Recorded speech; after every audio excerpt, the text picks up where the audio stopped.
Ituma Tunyaba Aimukama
Nitumanya Tunyaba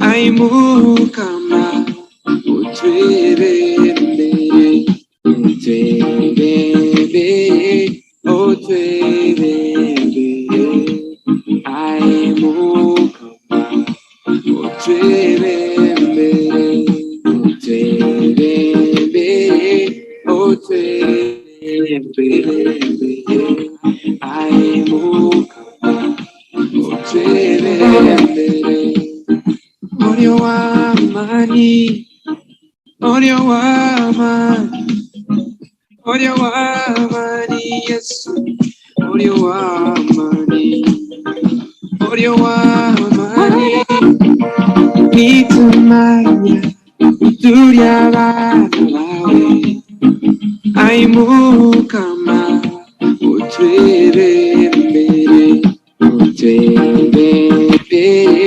Otwebembere, Aimukama, Otwebembere, Otwebembere, Otwebembere, Aimukama, Otwebembere, Ruhangishitwe, Ruhanga umwana, Ruhanga umoya, Orikwera, Ruhanga ishitwe, Ruhanga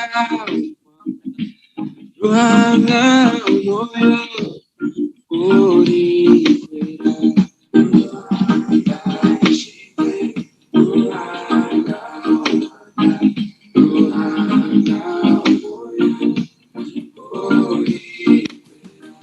Erizawata kushara omoya orikwera shumo yije otwebembere itumanya turyabalawe aimukama otwebembere otwebembere otwebembere Aimukama Otwebembere Otwebembere Otwebembere Aimukama Otwebembere Orio Amani Orio Amani Orio Amani yes Orio Amani Orio Amani Nitumanya Uturiabalawe Aimukama Otwebembere Otwebembere Otwebembere Aimukama Otwebembere Otwebembere Otwebembere aimukama otwebembere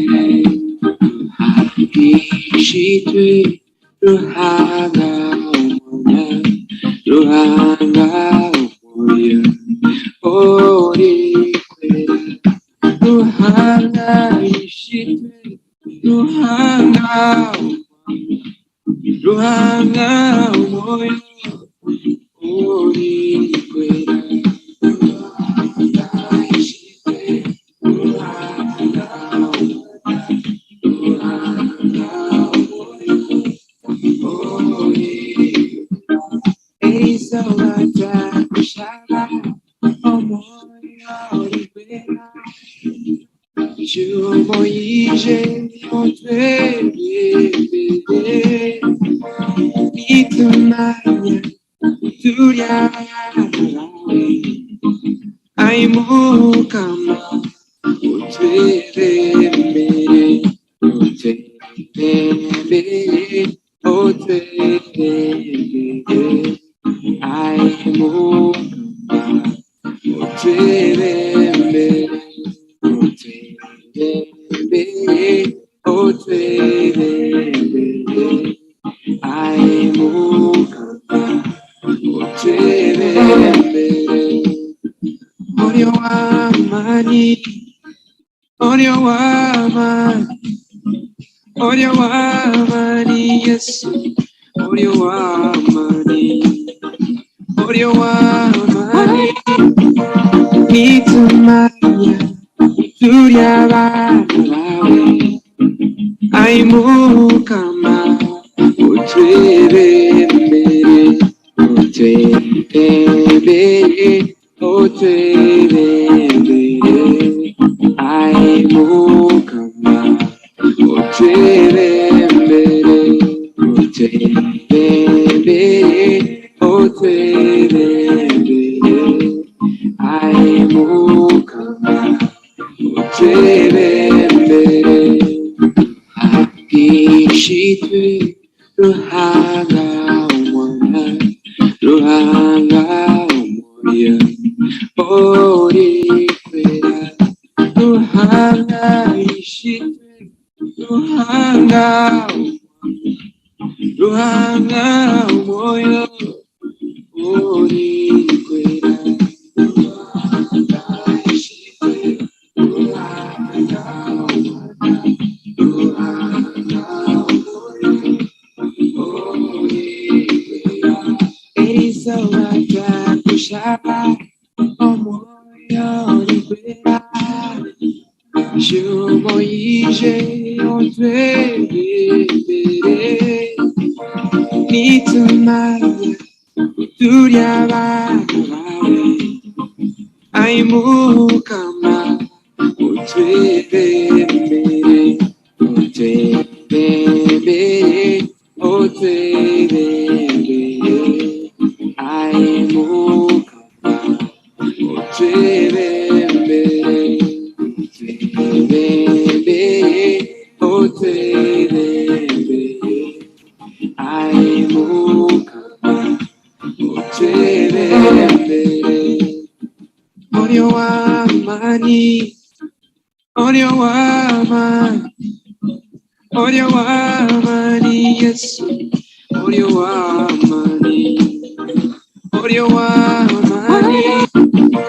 nitumanya turyabarawe aimukama otwebembere otwebembere otwebembere aimukama otwebembere otwebembere otwebembere aimukama otwebembere ishitwe ruhanga umwana ruhanga umuya ori ruhanga ishitwe ruhanga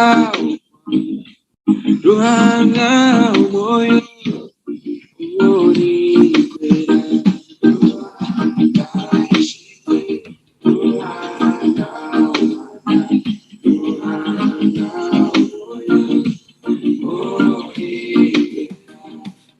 Elisawata kushaba omoyo likwea Chumo ishe otwere Nitumanya Turiaba Aimukama Otwere Otwere Otwere Aimukama Otwere Otwere Aimukama Otwere Orio Amani Orio Amani Orio Amani Yes Orio Amani Orio Amani Itumanya Uturia Balawe Aimukama Utwere Utwere Otwere Aimukama Otwere Otwere Aimukama Otwere Agishitwe Ruhanga Umwana Ruhanga Umoya Orikwera Ruhanga Ishitwe Ruhanga Umwana Ruhanga Umoya Orikwera Ruhanga Ishitwe Ruhanga Umwana Ruhanga Umoya Orikwera Elisawata kushaba omoyo likwera Chumo ishe otwere Nitumanya Turiaba Aimukama Otwere Otwere Aimukama Otwere Otwere Aimukama Otwere Orio Amani Orio Amani Orio Amani Yes Orio Amani Orio Amani Itumanya Uturia Balawe Aimukama Otwere Otwere Otwere Aimukama Otwere Otwere Aimukama Otwere Agishitwe Ruhanga Umwana Ruhanga Umoya Orikwera Ruhanga Ishitwe Ruhanga Ruhanga Umoya Orikwera Ruhanga Ishitwe Ruhanga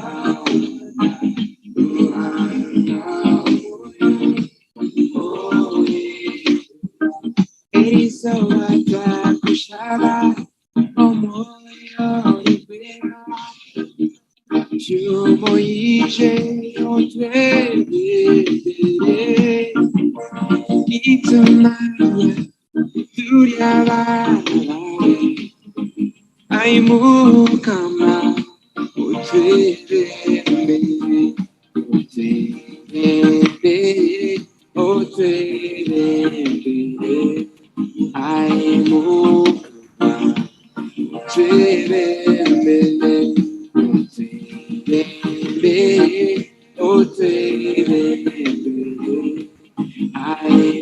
mukama uturemere moyo w'amani moyo w'amani moyo w'amani Yesu moyo w'amani moyo w'amani nitumanya utuya nawe ai mukama uturemere uturemere uturemere ai mukama uturemere uturemere uturemere ai mukama uturemere Ishitwe Ruhanga Umona Ruhanga Umoya Ori Ruhanga Ishitwe Ruhanga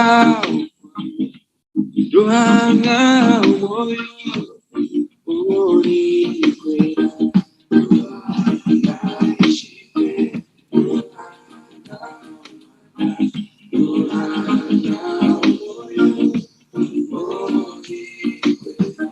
Erizo watakushaka omoyo wea Shumo iche otrebere Itumanya uturia varare Ai mukama utrebere Otrebere otrebere Ai mukama otrebere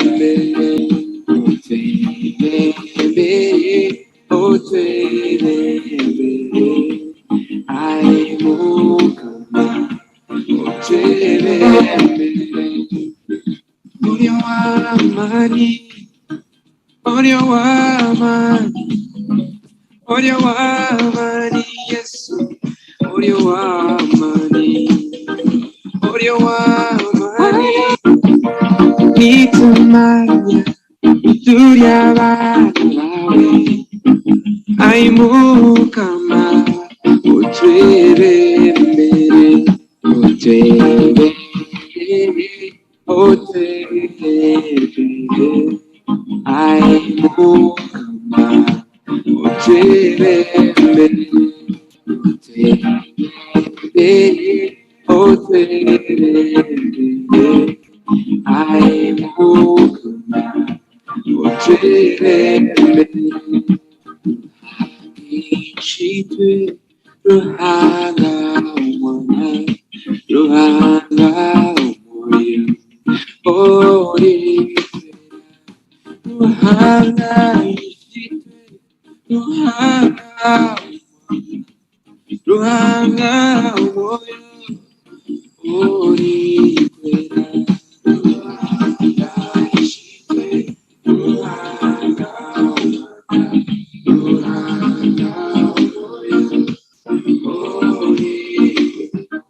Erizo watakushaka omoyo wea Shumo iche otrebere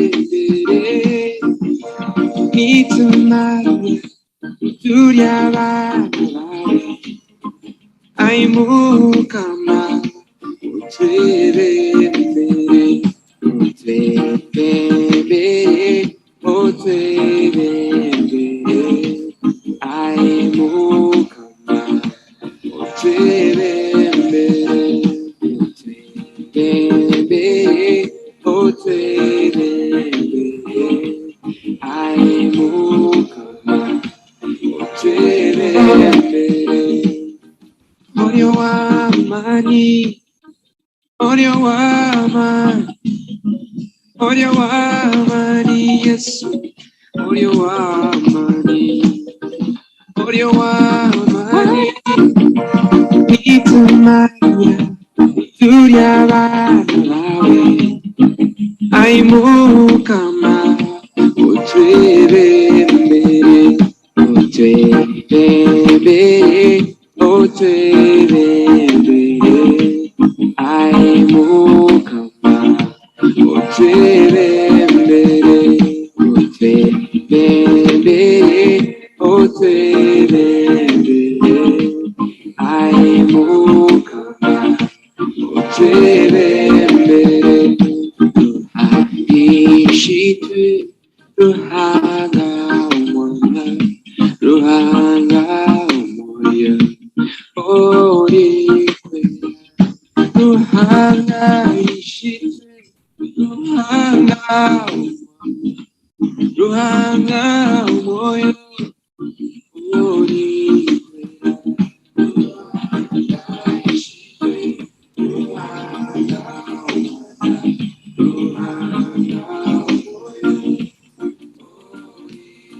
Ruhanga umoya ori kwera Ruhanga ishitwe Ruhanga umoya Ruhanga umoya ori kwera Ruhanga ishitwe Ruhanga Ruhanga umoya ori Erizawata kushara omoyo orikwera shumoyije otwebere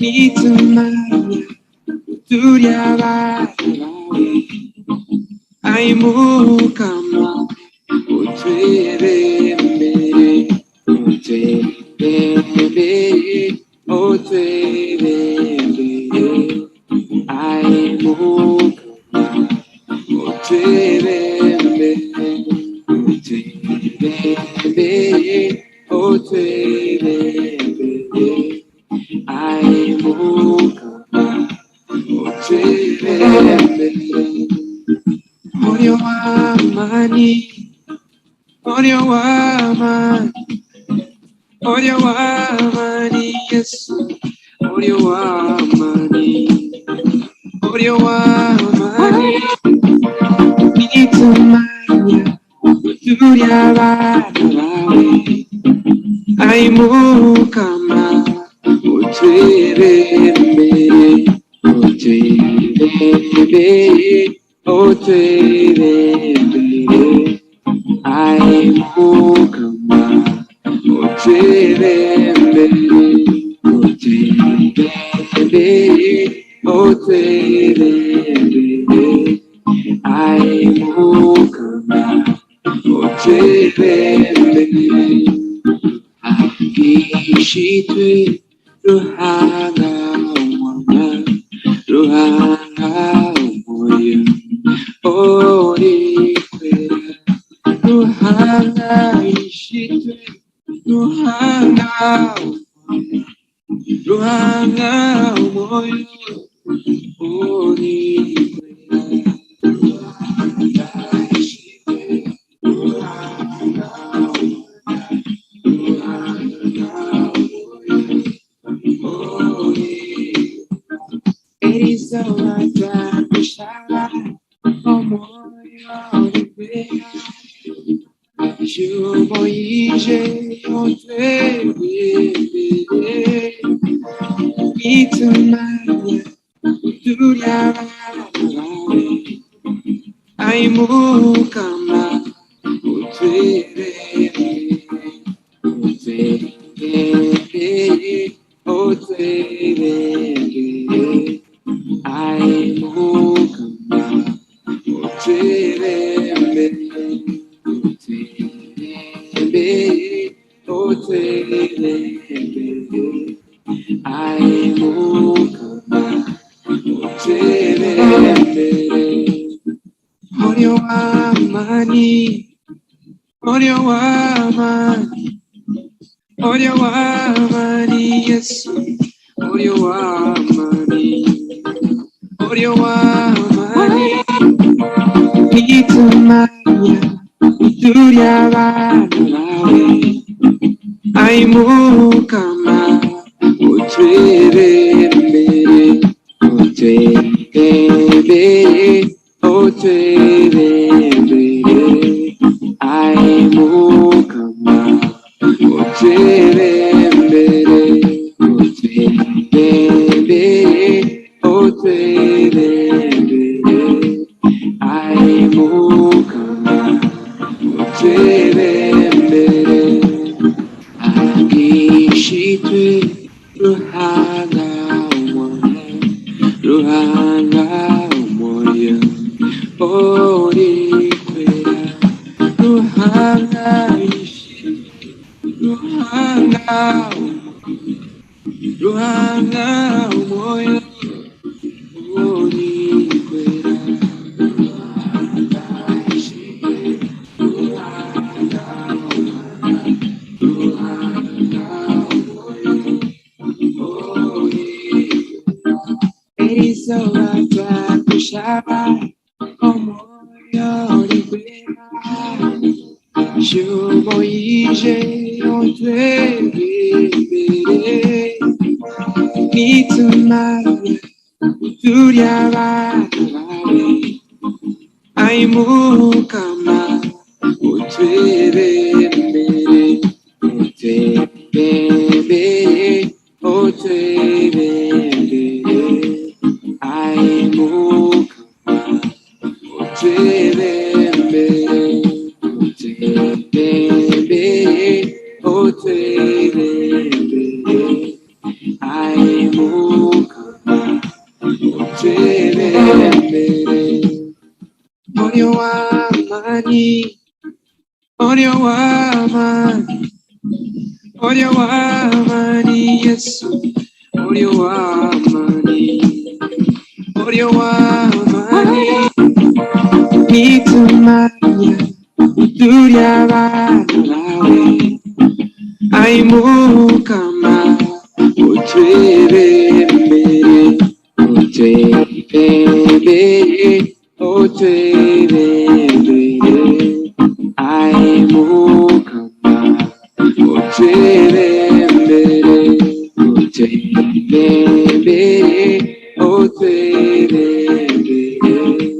Aimukama Otwebere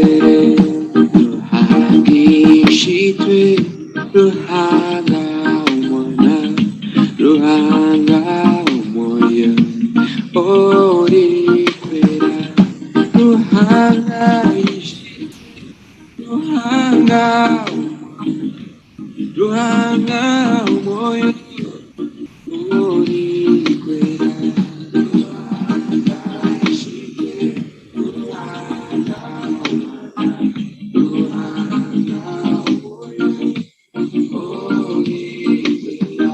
Erisolata kushaba omoyo libera Shumoije ontwebere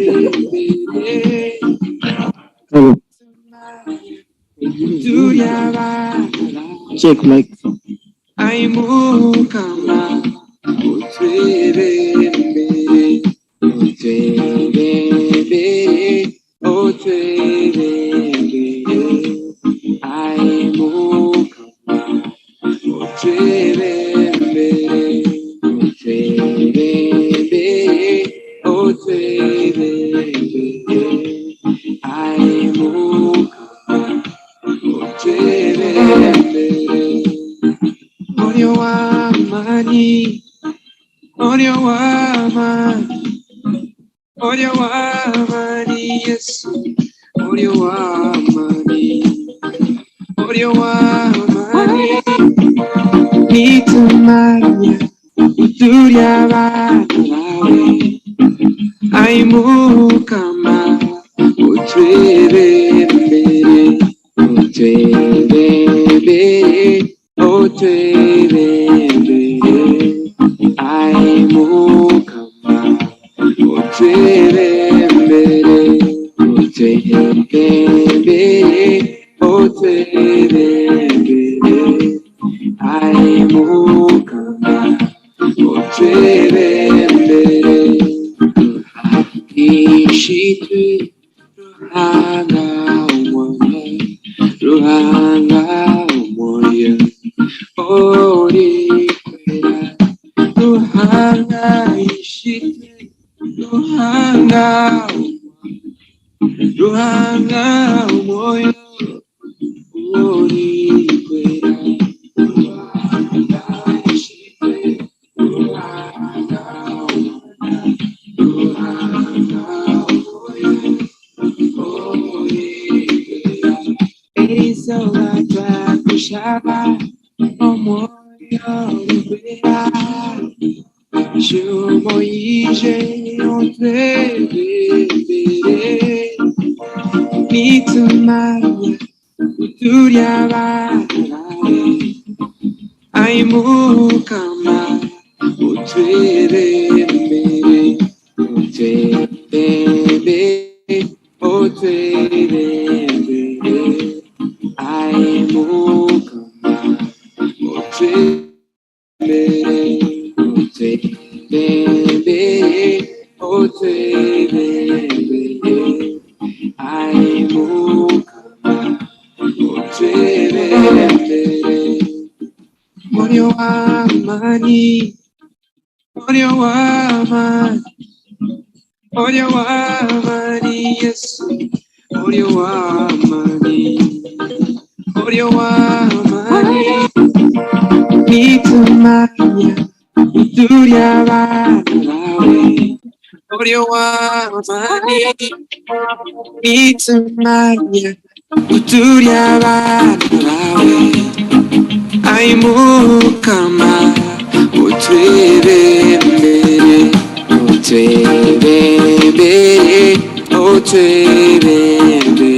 Audio Wamani, Audio Wamani, yes, Audio Wamani, Audio Wamani, Nita Maria, Uturia Vana Vawe, Aimu Kama, Utrebe Mbere, Utrebe Mbere, Utrebe Mbere, Aimu Kama, Utrebe Mbere, Utrebe Mbere, Utrebe Mbere, Aimu Kama, Utrebe Mbere, Ruhangishitwe, Ruhanga Umwana, Ruhanga Umoya, Ori Kwera, Ruhanga Ishitwe, Ruhanga Umwana, Ruhanga Umoya, Ori Kwera, Ruhanga Ishitwe, Ruhanga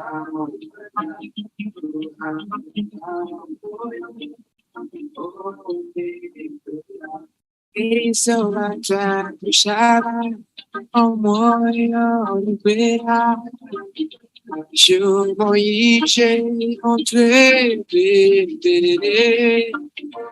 Nita Maria, Uturia Vanawe, Aimu Kama, Utrebe Mbere, Utrebe Mbere, Utrebe Mbere, Aimu Kama, Utrebe Mbere, Utrebe Mbere, Utrebe Mbere, Aimu Kama, Utrebe Mbere, Audio Wamani, Audio Wamani, Audio Wamani, yes, Audio Wamani, Audio Wamani, Nita Maria, Uturia Vanawe, Aimu Kama, Utrebe Mbere, Utrebe Mbere, Utrebe Mbere, Aimu Kama, Utrebe Mbere, Utrebe Mbere, Utrebe Mbere, Aimu Kama, Utrebe Mbere, Ruhangishitwe, Ruhanga Umwana, Ruhanga Umoya, Ori Kwera, Ruhanga Ishitwe, Speak.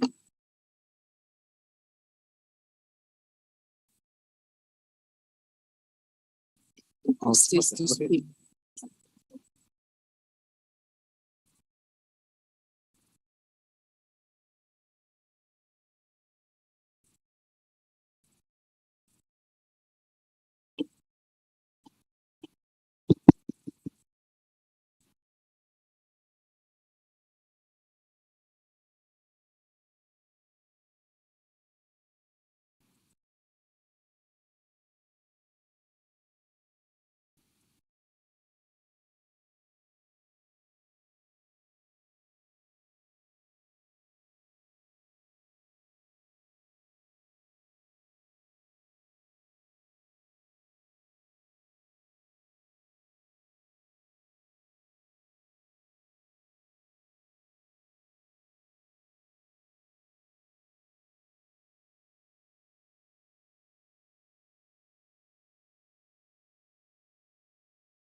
So we can't start with one.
Channel 2.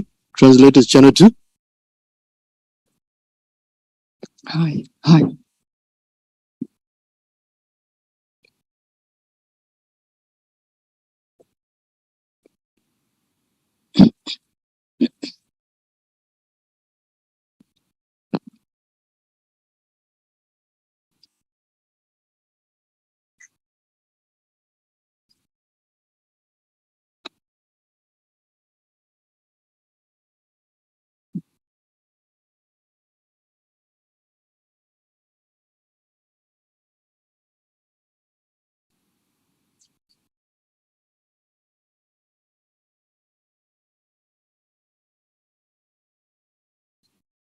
Sister Joyno.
Hello, Habari. This is Ahmed from Tanzania. Climate change is real and has no borders. In Tanzania, it has affected thousands of people and it has potentially affected resources, lives, and livelihoods. My name is Emily Karanja from Kenya. Climate change is causing extreme weather conditions coupled with extreme heat leading to drought, floods, displacement, and other threats to human health and well-being, especially in the northern parts of Kenya.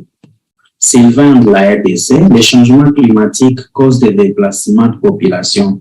Les camps de l'éruption volcanique de Goma de mai 2021 ou des inondations répétitives dans la cité de Sake au nord Kivu et a causé plusieurs dommages sur la population. Hello, My name is Feven Tamrat from Ethiopia. I urge decision makers to commit to community-centered projects which are supported by indigenous knowledge and meaningful engagement of youth, CSOs, and other stakeholders. Hello, my name is Bedreddin. I live from Sudan. Actually, climate change causing the current drought, food insecurity, malaria outbreak, water problem, and also increase the frequency of flood. All of these lead people to migrate from their original places to town. My name is Brigidis Raj, a volunteer of Uganda Red Cross Society in the Video branch. Climate change is manifested in my region through floods, landslides, mudslides, leading to human displacement and death. Je suis Audrey du Burundi. Le changement climatique cause des dégâts énormes. Le 5 décembre 2019, plus de 240 ménages déplacés de Chibitoki ont été victimes des pluies torrentielles et des glissements de terrain. 26 personnes sont mortes, des dizaines de disparus et blessés. À Gatumba aussi, plus de 50 000 personnes ont été affectées par ces genres de pluies en 2021. My name is Rose Kopsinge. I'm from Uganda.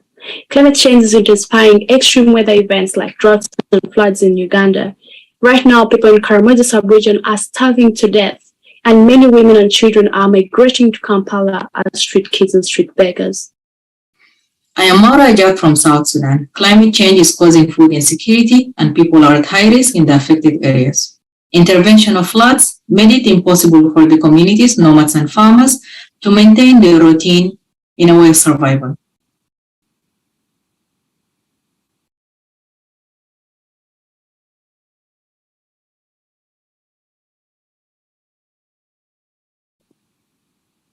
All right, I think that's a good start for today's panel.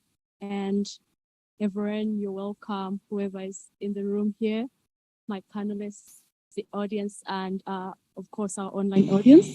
You're very welcome to this youth discussion as part of the Regional Interministerial Conference on Migration, Environment, Climate Change for this East African Horn of Africa region. My name is Rose Kopsinge, and I'm a Ugandan climate action advocate. And I'm also part of Yango, which is a youth constituency of the UNFCCC and a contact point of the Migration Peace Climate Change Working Group. Of course, I should say that it's an absolute pleasure to be moderating this panel today and this discussion. And as you can see, my panelists, I'll be introducing them later. Just first allow me to say that everyone looks great on the panel and in the audience. And yeah, I think before we go into the panel discussion, I would like to bring to your attention the fact that climate change in East Africa and the Horn of Africa and in our respective countries within this region is a reality. And the science have proven it beyond no doubt that climate change is a big problem and a challenge for humanity, for livelihoods, and for lives in our region. For example, the recent IPCC report mentioned migration as a result of climate change over 2,000 times and displacement over 400 times. So, and that is the reason why this region is prioritizing this topic to discuss the way forward on the nexus between migration and climate change. Again, bringing it back to you, I'm sure I don't need to convince anyone about the effects of climate change in our region. We all know the floods are intensifying and they are more frequent. The droughts are intensifying. It's actually hitting. Mountain rains are here in Uganda. The glaciers are receding at a very fast rate. And right now in Karamoja region, people are starving to death. Imagine starving to death. And this is unacceptable. It's unacceptable in this era where other countries are exploring space. Our people are still starving to death because of the climate crisis, of which Africa and East Africa and the whole of Africa region has contributed the least to. So, so having a youth panel and having the allies of the youth on the other side, it's really great. And I hope this discussion is going to result into solutions to address migration that is induced by climate change and extreme weather events.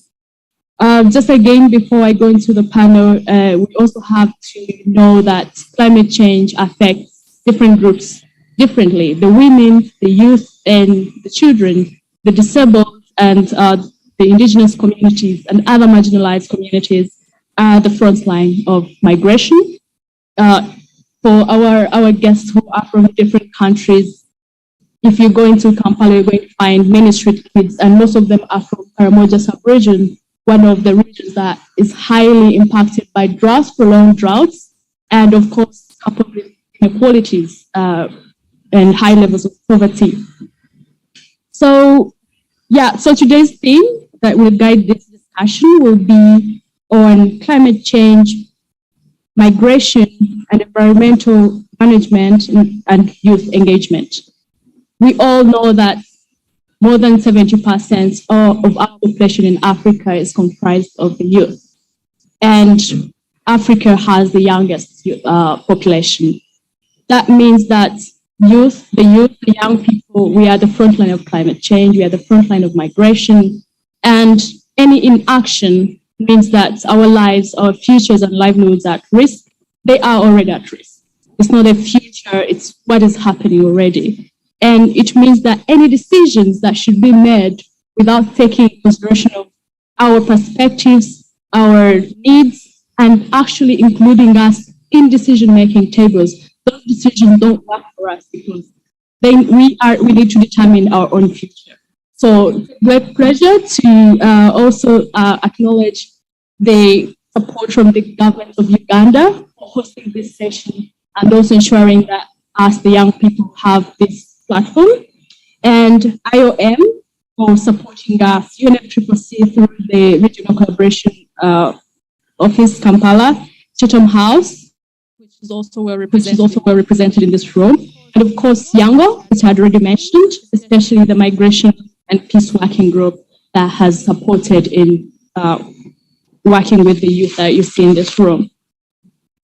So the aim of this session is to share knowledge and experiences from different countries regarding the impacts of climate change and migration, but also share knowledge and experiences on what could be the solutions to our communities and the local people and the youth that are facing climate-induced migration and displacement. So also the other objective is, of course, to provide a platform for the young people and a starting point. We believe that this session is just the start of our engagement on this topic and beyond. And also our discussion will contribute to the youth key messages that we are developing as youth from the East and Horn of Africa region. So a few housekeeping. I'd like to remind you that this is a hybrid session. There's an in-person session in here, but we also have our live audience on YouTube following. And for our our audience on YouTube, please, if you have any questions, introduce yourself and write the questions under the comment section or question section, and be precise and concise, and also target the person, mention the person that you're targeting that question to. Same for the audience here. If you have a question, just be brief and go straight to the question, and of course introduce yourself and which country you're from, and direct your question to a specific panelist. Also, timekeeping is key. Sorry for our audience on YouTube that we were delayed a lot, and we need to adapt because we're adapting to climate change. We should also learn to adapt all these things. But our apologies, and but now we're here. That's the most important thing. So timekeeping, we have our timekeeper here. She'll be showing you if you only have 1 minute remaining. So the aim is to have each panelist have at least between 8 and 10 minutes. So if you're running over, they'll show you that you have 1 minute remaining, and they'll show you if your time is up. And I guess that should be enough of the housekeeping, right? Okay, so for the online audience, we have three streams. We have the English stream, we have the Arabic, and the French stream. So feel free to write your question in the language, in any of those three languages. We have our moderators that will be bringing your questions to the specific panelists. And okay, then I guess I'll go straight to introduce my panelists. And So I'll start by again welcoming you all from your respective countries. And again, it's really great, and I'm looking forward to this discussion. So my first panelist is Mr. Kamal Amakane, the head of Africa Climate Migration Initiative. Feel free to Google what that initiative is about, Africa Climate Migration Initiative. And there are also some sessions ongoing, the summit is ongoing, and on Friday there's a youth summit. I'm sure he'll mention to us a little bit about that. So Mr. Kamal, it's a pleasure to have you today. And yeah, I should go straight to the question. We're really looking forward to hearing from you.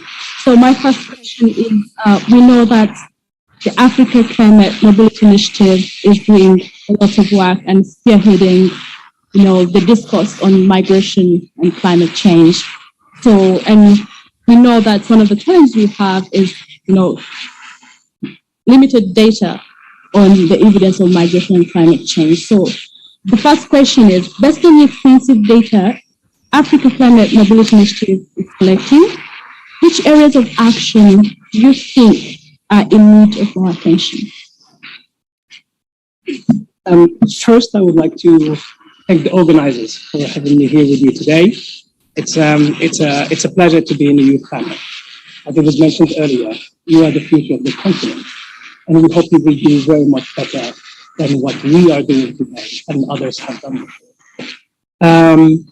On the Africa Climate Mobility Initiative, just to introduce the initiative for those who have not been, who are not familiar with it, it's a partnership and undertaking of the African Union Commission, the World Bank, and the UN, aimed at building a political momentum, common policy agenda, and mobilize resources to advance people-centered and locally anchored solutions for climate mobility. How can we get to these goals? It's a three-step process when it comes to the ACMI. One is building knowledge. In the absence of knowledge, we will not ensure needed focus and proper solutions. Second, by connecting actors, change agents. And third, accelerating action. A lot is being done, but what we need is to accelerate and scale it. Last but not least, reduce risks and vulnerabilities. So as it comes to these goals and the tools, the youth are very much at the core of the response. If you are building political momentum, it cannot be done without the youth. If you are going to set a policy agenda, it has to be informed by youth views and opinions. If you're going to mobilize resources to advance locally anchored solutions, it has to be done in partnership with the youth. When it comes to building knowledge, we found that the youth are typically the first to move because they are driven by family obligations or aspirations for education and economic opportunities amidst the climate crisis. The feeling that mobility is normal for them is widely shared among young Africans. It is therefore, very much important that the policies we develop are informed by the vulnerabilities, the ambitions, and the views of African youth. And particularly, I would like to emphasize young African girls who require, if I can put it, a special emphasis given the protection that needs to be taken into consideration as they are forced to move amidst the climate crisis. When it comes to the context and the specifics, and as we speak of IGAD and ECA today, our modeling work and our field research have found that IGAD will see the highest level of internal climate mobility with as much as 9% of its population displaced by 2050 to the climate impacts. And in this regard, I think, as you rightly mentioned in your introduction, the glass is both half full and half empty. There is something we could harness out of this potential and out of this mobility. And half the glass is also half empty, which means effort needs to be redoubled to address climate-forced mobility and as it relates to vulnerabilities of the youth, particularly women. I will stop there and over to you. But thank you again.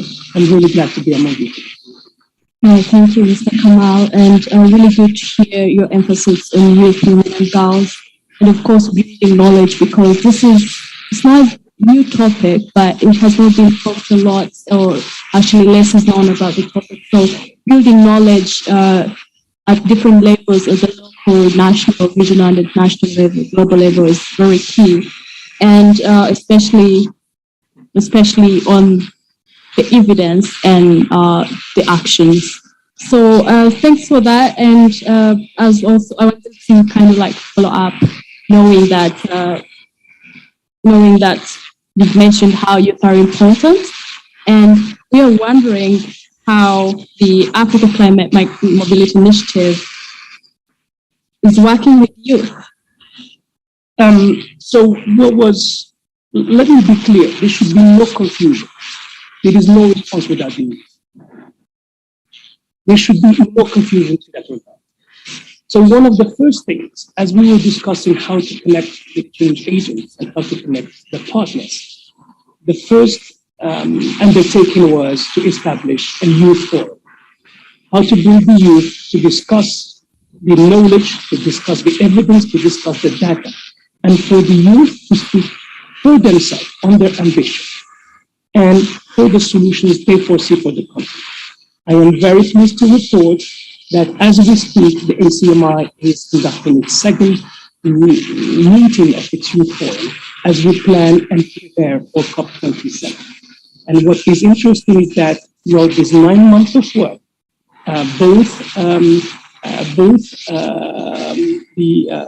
with the support of UNICEF, Youngo, and other youth groups, we are identifying what should be the flagship initiatives, what should be the focus. And as one youth representative told me, what are the 7 things we need to do the next 7 years? By the 2030 agenda, by the end of the SDGs commitment, what should be done? And this is what came out so far, and this is what I would love also to hear the views of my colleagues at the table. One is the issue, as you rightly mentioned, of climate literacy. We need to increase climate literacy in order to ensure strong agents. If the youth is not aware of how they are impacted by the climate crisis, how we can expect them to be strong agents of change. Second, green skills for an inclusive transition. As you rightly noted in your introductory remarks, we have the largest, if I can call it, group or community of youth globally. These are the economic future of the continent. And as the continent goes through its green transition, how do we enable the youth with the right skills in order to succeed in that transition? Last but not least is the data and the knowledge, how it should be also informed and should be fully engaged with the youth in order to ensure that they implement policy and program design. So these are the 3 things that are coming up in the context of the last 9 month conversation among you and the partners. Thank you again. Amazing, Mr. Kamal, and honestly, awareness rising is very important, because in most of the countries in this region, most of us, I would want to assume that have received or have experienced first-hand impacts of climate change, or our families and our communities. But most of our communities know that the climate is changing, the droughts are increasing in Africa, but we don't have an explanation for that. So which kind of limits the adaptive capacity? And when it comes to this topic, it's also important to build that capacity with the youth and that knowledge base to actually get action. So my last follow-up briefly, for the people who have listened to you talking about the Africa Climate Mobility Initiative, they're wondering what opportunities are there for collaboration and youth engagement, and how can we be engaged? So we are planning to have a climate mobility pavilion at COP27. And we have already agreed with the partners to structure the 11 days of the COP around 10 thematic issues, and one of them is the youth. During that specific day, the Youth Day, we would like to make sure that we bring youth voices to the forefront, that the youth participation is not only useful, but is meaningless. It's meaningful, not meaningless. We are working towards encouraging the youth to bring forward solutions on addressing climate forced migration displacement through a youth climate mobility challenge that we will launch very soon. We are also working towards establishing youth climate mobility fellowships to support throughout 1 year the youth that wants to take their solutions, their ideas forward. Last but not least, in order to ensure a youth agenda, not a common agenda, but a youth agenda that is going to influence the common agenda, we are working with the partners and the youth groups for a youth declaration for climate mobility. And we hope that declaration will help us to carry the momentum of the youth throughout the next 3 to 5 years as we build the solution towards addressing this phenomenon. Really amazing. I think everyone online and here in person, I think we've had the opportunities that are coming on this topic. So let's go get them, right? Okay. Thanks, Mr. Kamal. And I think what you've discussed and what you've showed us kind of like drive directly to our next guest, next panelist, Mr. Geoffrey Wafula. You're most welcome, and it's a pleasure to have you on today's panel. Mr. Geoffrey Wafula is the migration coordinator for the African Union Commission. Mr. Geoffrey Wafula is the migration coordinator for the African Union Commission. And I think when we talk about African Union, I think we all know the youth issues that we've been having, and I've been one of the persons who have been calling on the African Union on Twitter, especially with the issues on migrants in Morocco and everywhere. So we are looking forward to hearing from you, Mr. Geoffrey. So Mr. Geoffrey, my first question to you is, what do you think is an ideal regional collaboration on migration and climate change?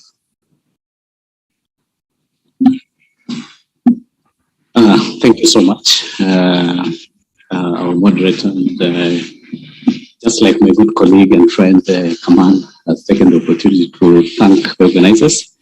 I also want to take this opportunity to thank the organizers as well for inviting us, and agree and collaborate with what he said before, because the SCMI project is jointly supported and collaborated with the African Union Commission.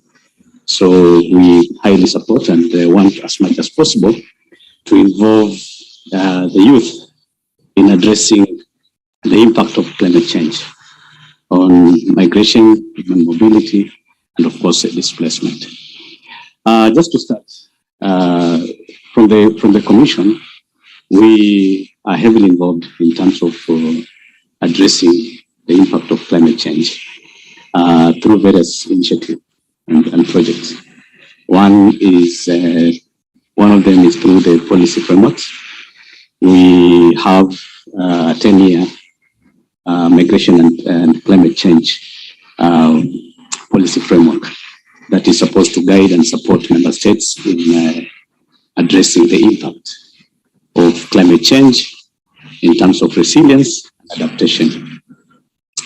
Now, of course, it builds to various international and regional frameworks that we all subscribe to, including the Kyoto, the Paris Agreement, of course, our own Agenda 2063, and so on. So that's the environment under which we operate. And out of that, we also appreciate the fact that we cannot work alone as the Commission. There's need for us to not only identify and map out and reach out to potential partners, but also build a sustainable collaboration framework in terms of addressing the impact of climate change on migration, human mobility, and of course, displacement. So how does that kind of collaboration look like? I want to derive my thoughts on the aspirations of the 10-year action plan. One of it is that that kind of aspiration in terms of collaboration should aim at effectively building the capacity of existing and new institutional frameworks that deals with the migration and climate change. There is no way at national level, regional, continental level that we can work in isolation without necessarily building that kind of collaboration. You may be aware that from the Commission, we have new centers that will also support Kamal's work. We have the African Migration Observatory Center in Morocco, whose work will be basically to churn out the necessary statistics and data that will not only look with other aspects of migration governance, but also the impact of climate change. So how that collaboration will identify such kind of institution at different levels will determine its success in terms of the collaboration. Two, of course, is the need for that kind of collaboration to try as much as possible to address and harmonize the existing regional, national, and continental policy of legal frameworks on issues of climate change.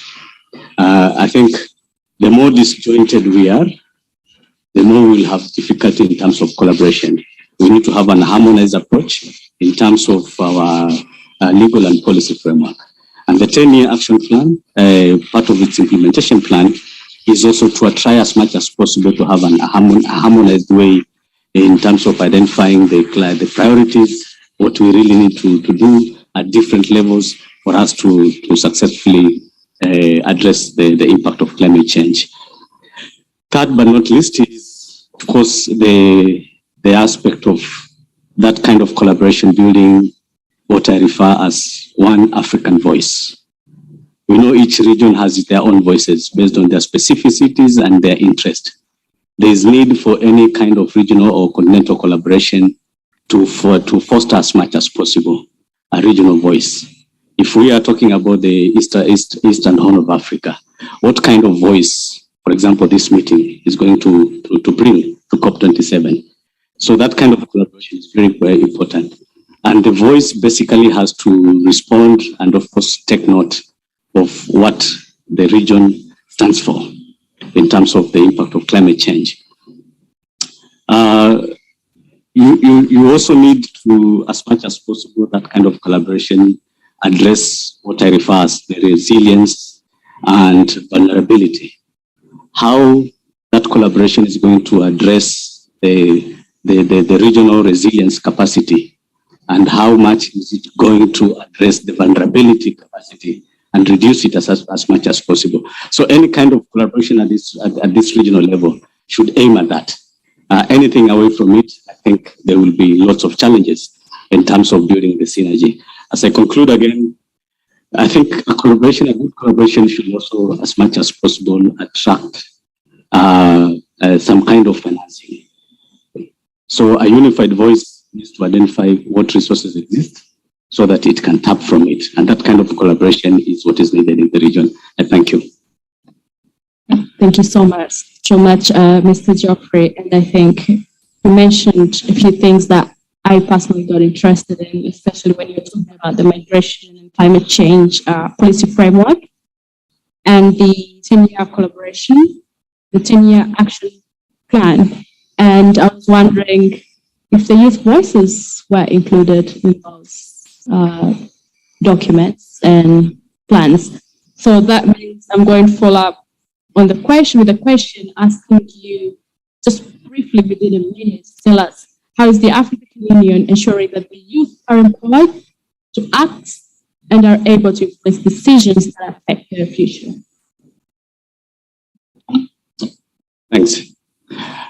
course, the youth are the future for tomorrow. We were once youth and we'll soon leave to the other youths to come and pick it up from there. There's no way within our own policy programming and implementation that that kind of voice can be ignored. We, from the Commission, in each consultative framework that we do have, in terms of policy development, in terms of conceptualization, we do as much as possible try and include the youth voices in our kind of work. How we do in terms of empowering and ensuring that the youths can be empowered to influence decision, both from the national, regional, continental levels. I will look at it in terms of two pillars, in terms of resilience and adaptation. And whatever activities that we do, either in terms of poverty reduction at national level, in terms of supporting livelihood support that includes skills upgrade in the TVET and so on, it's aimed at ensuring that they are empowered in terms of addressing the impact of climate change and, of course, in decision making. So from the African Union, we basically have developed various programs and initiatives in terms of supporting the youth in responding to the resilience aspect and also in terms of adaptation aspect. And this informs decision making in our kind of work. Thank you. Thank you, Mr. Geoffrey. I think maybe after this we'll have to talk a little bit more because we'd like to know those specific programs that are there and how we can get involved. So we'll come back to that after the session. So I think you've heard from Mr. Geoffrey talking about that collaborative capacity that we need as a region. We need that strong voice, and it cannot happen without unity and solidarity. With climate migration and displacement, people are moving. Mainly, if you look at our own countries, just think about your country and the region at large. Most of the people are displaced within our region and within our countries. They're internally displaced. So at some, across the borders to other countries, Uganda is really the part of Africa that has opened their borders to people looking for homes. We host a very big number of refugees, over 1.5 million refugees, and then we have the internally displaced people.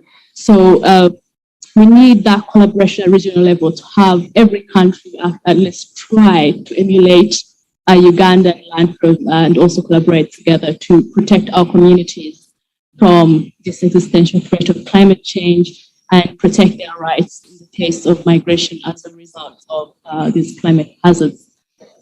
Okay, so and then that takes us to our next panelist. And I'm very looking forward to this other part also, just as I was looking forward to the first part of the two panelists. So Mr. Suraj Bijiji, who is a volunteer with the Uganda Red Cross Society, and is here today with us. Thanks, Suraj, for joining the panel, and we're looking forward to hearing from you, hearing from your work as a youth, but also probably referring to your experience working with. I think we all know the Uganda Red Cross Society with the amazing work they have done, especially in terms of supporting during displacement and for people in Kasese, for example, in Uganda. I'm sure in Sudan and other countries in Ethiopia where issues of displacement have happened as a result of floods, and especially floods and landslides. We've seen the Red Cross coming really strongly. So, Suraj, I have a question for you, and my first question, I have two questions for you, so try to balance and know that you have two questions. So the first question is, can you share examples from Uganda how climate change affects human mobility? Yes, thank you, moderator, for the opportunity. My name is Bijiji Suraj. I work with Uganda Blood Transfusion Services for Total Regional Blood Bank. and a volunteer of Uganda Red Cross Society, the leading humanitarian organization in disaster response and preparedness in Uganda. And maybe to bring the house up to speed, I want to inform you that Uganda is the Pearl of Africa, and it has 4 regions. That is the northern part, the eastern part, the central, and the western part of the country. Yeah, landlocked, someone is reminding me. And the other thing is that all these 4 regions are multidimensional. They have different cultures, different norms, different religious perspectives. And just like you talked about the hunger that is in the northern part of the country, I want to inform you that before that, we had also a swarm of locusts that invaded Uganda. That was a huge problem that had a long-term impact on food security that is happening in Uganda right now. But maybe bringing it back to my region that I represent, human mobility and displacement is caused by a number of factors, one of which is ranging from landslides, that is in individual, mudslides, and also floods that have caused a lot of displacement of people, basically in Introductory district, Kanara sub-county. These are first movements that really people have to adhere to as the only option. And also floods in the Kasese district due to the flooding that happened from River Nyamwamba, and thousands of people up to date are still displaced. So just like I told you before that as the northern part of the country is undergoing serious drought, in the western, people are displaced because of water. So these are 2 different dimensions, and really, to me, I feel if we are to come up with solutions, we need more of holistic and collective measures from different people. Thank you. Well, thanks, Suraj. And I think Suraj has showed us that the climate impacts are diverse and different. And the thing is that we need to recognize that our climate is tropical and it's quite chaotic. And so any interruption in the climate system and all the science, I won't go through the carbon cycle and nutrient cycles and stuff, interrupts our whole system. And our region depends mainly on our rain-fed agriculture. I don't think many of us can afford to use irrigation. And so interruption in the rainfall patterns, in the predictability of the seasons, messes up our whole food systems, our livelihoods, our education. And I think that is why for us, this topic of migration and climate change, I think is very personal to us, and we have the moral obligation, we have to protect our people, our communities, and our families. So Suraj has talked about water, either too much water or no water at all. And that is how people are being forced and triggered to migrate and being displaced. Not only even displacement, the loss and damage. Meanwhile, and if you are following on the global discussions, the wealthy nations are fighting hard to eliminate the topic of loss and damage from the COP27 agenda. And that is why, as the young people, we need to fight for that, because for us, loss and damage is close to our hearts. It's not only loss of property, but loss of culture, loss of identity, loss of our homes, but also loss of lives that cannot be paid back. So I'll move to the next question for you, Suraj. And the question is, in the light of the irreversible effects of climate change, especially the ones you've talked about relating to floods and droughts, what do you consider are the key actions governments and other actors should take? Yeah, thank you. And I think if we are to register any positive kind of results as far as climate change is concerned. They are a combination of things that we need to do, and one of which there is need for us to amplify knowledge transfer and innovations and foster capacity building. Short, medium, long-term strategies co-designed to address issues of huge unemployment among the youth, gender inequalities, hunger. We need to come up with programs that are skilling more of the youth, such that they are more of job makers than job seekers. We need to take that direction if we are to register any kind of positive results. And then the other thing is we need to increase on institutional capacity to integrate climate capacity building, disaster risk management programs in all programs that are being implemented at the local level, such that at the end of the day, we are trying to directly empower and make the people in the community understand what is it that they can do on their own, even when we as the partners are not there. The other thing we need to, the global community and the government needs to take up is conducting a detailed assessment, giving priority to the disaster-prone areas, because we cannot plan for what we don't know. That is out. So in the process of conducting the detailed assessment, it is providing us with the right information to come up with the right programs for the right cause. And as we do this, it is also helping us to come up with robust infrastructures that can help us to forecast weather conditions, and in such a way, people are helped to understand what is coming ahead of them.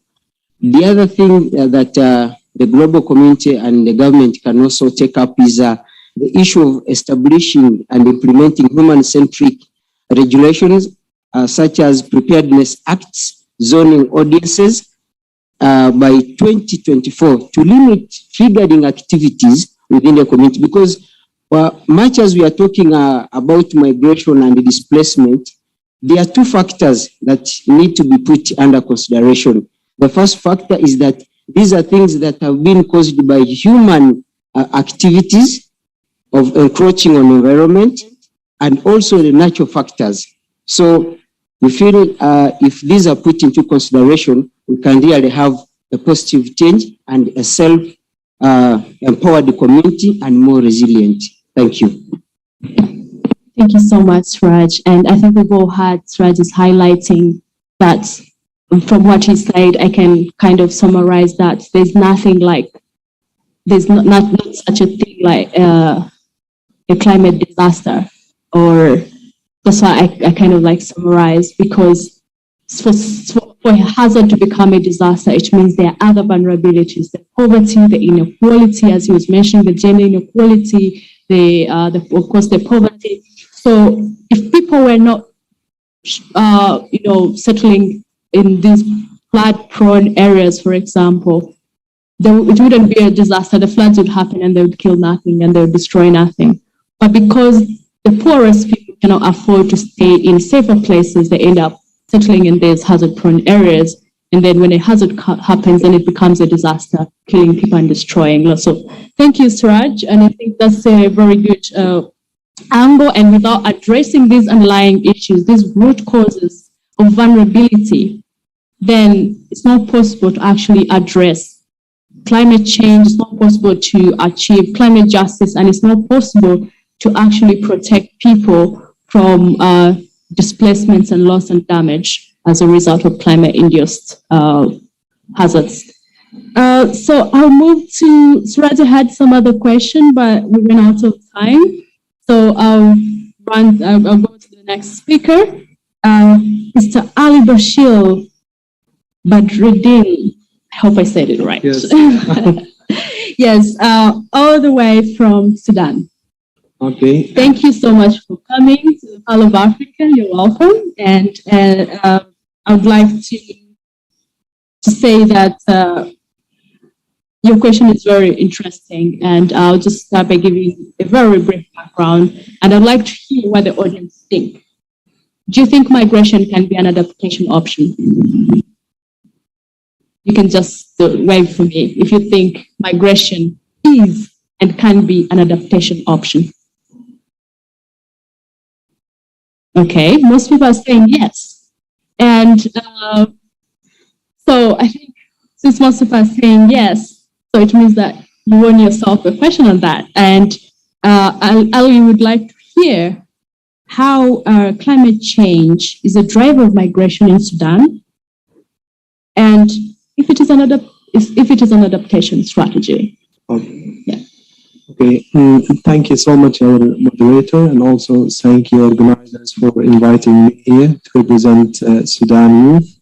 And also, not only to represent Sudan youth, we need to bring our voices to be engaged with policymakers, and also integrate our messages with others relevant stakeholders for the COP27.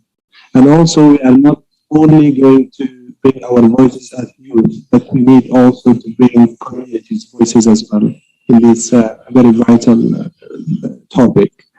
Regarding your questions, actually, climate change is in Sudan affecting our communities. For instance, land users, particularly farmers and pastoralists, were widely aware about the climate change, and they know that, and they feel how climate change affects their livelihoods. And then they sometimes, or most of those people in this sector, they drop out from the sector and just looking for better places to have better life as well. In Sudan, I can just mention a ground or field ground evidences how climate change affected Sudanese people. For instance, the current conflict in Darfur, South Kordofan, and also Blue Nile State were a good evidence for climate change induced human mobility. And when people, for instance, they just lose their livelihoods, they think of migration as an adaptation option. So they move from their original places to main cities and centers. And mostly they don't have, for instance, like a good skills to be integrated with the host community. I could also notice in 2001, there is a flood in Blue Nile State, where people also lost their properties and also livelihoods. So they moved to main cities like Kosti and also Khartoum, the capital. All of these affecting the host community in many ways, particularly stressing on their public services and also the infrastructures and all of these things.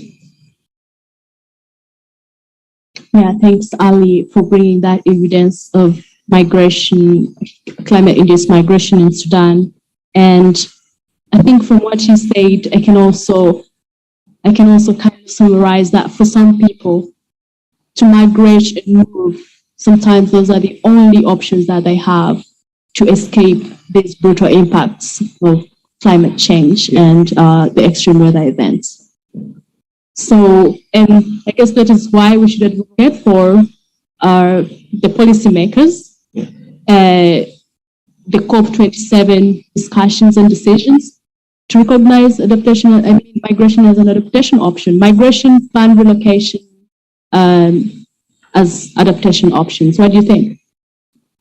I think we are the youth. We have like key messages we need to deliver to COP27.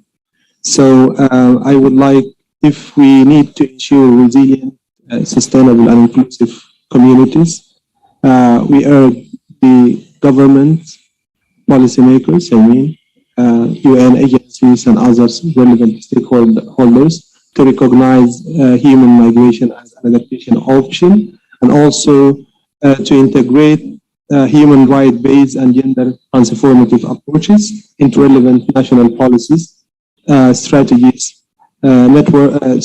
framework, including developing sustainable guidelines regarding relocation for state and non-state actors, and also take a collaborative action through cross-border and in-country relation, enabling transformative human mobility plan relocation for peace-building programs, taking in account of human right-based approaches. And also we need to strengthen the capacity, technical and also institutional capacities to attract or to mobilize a state funding system and mechanism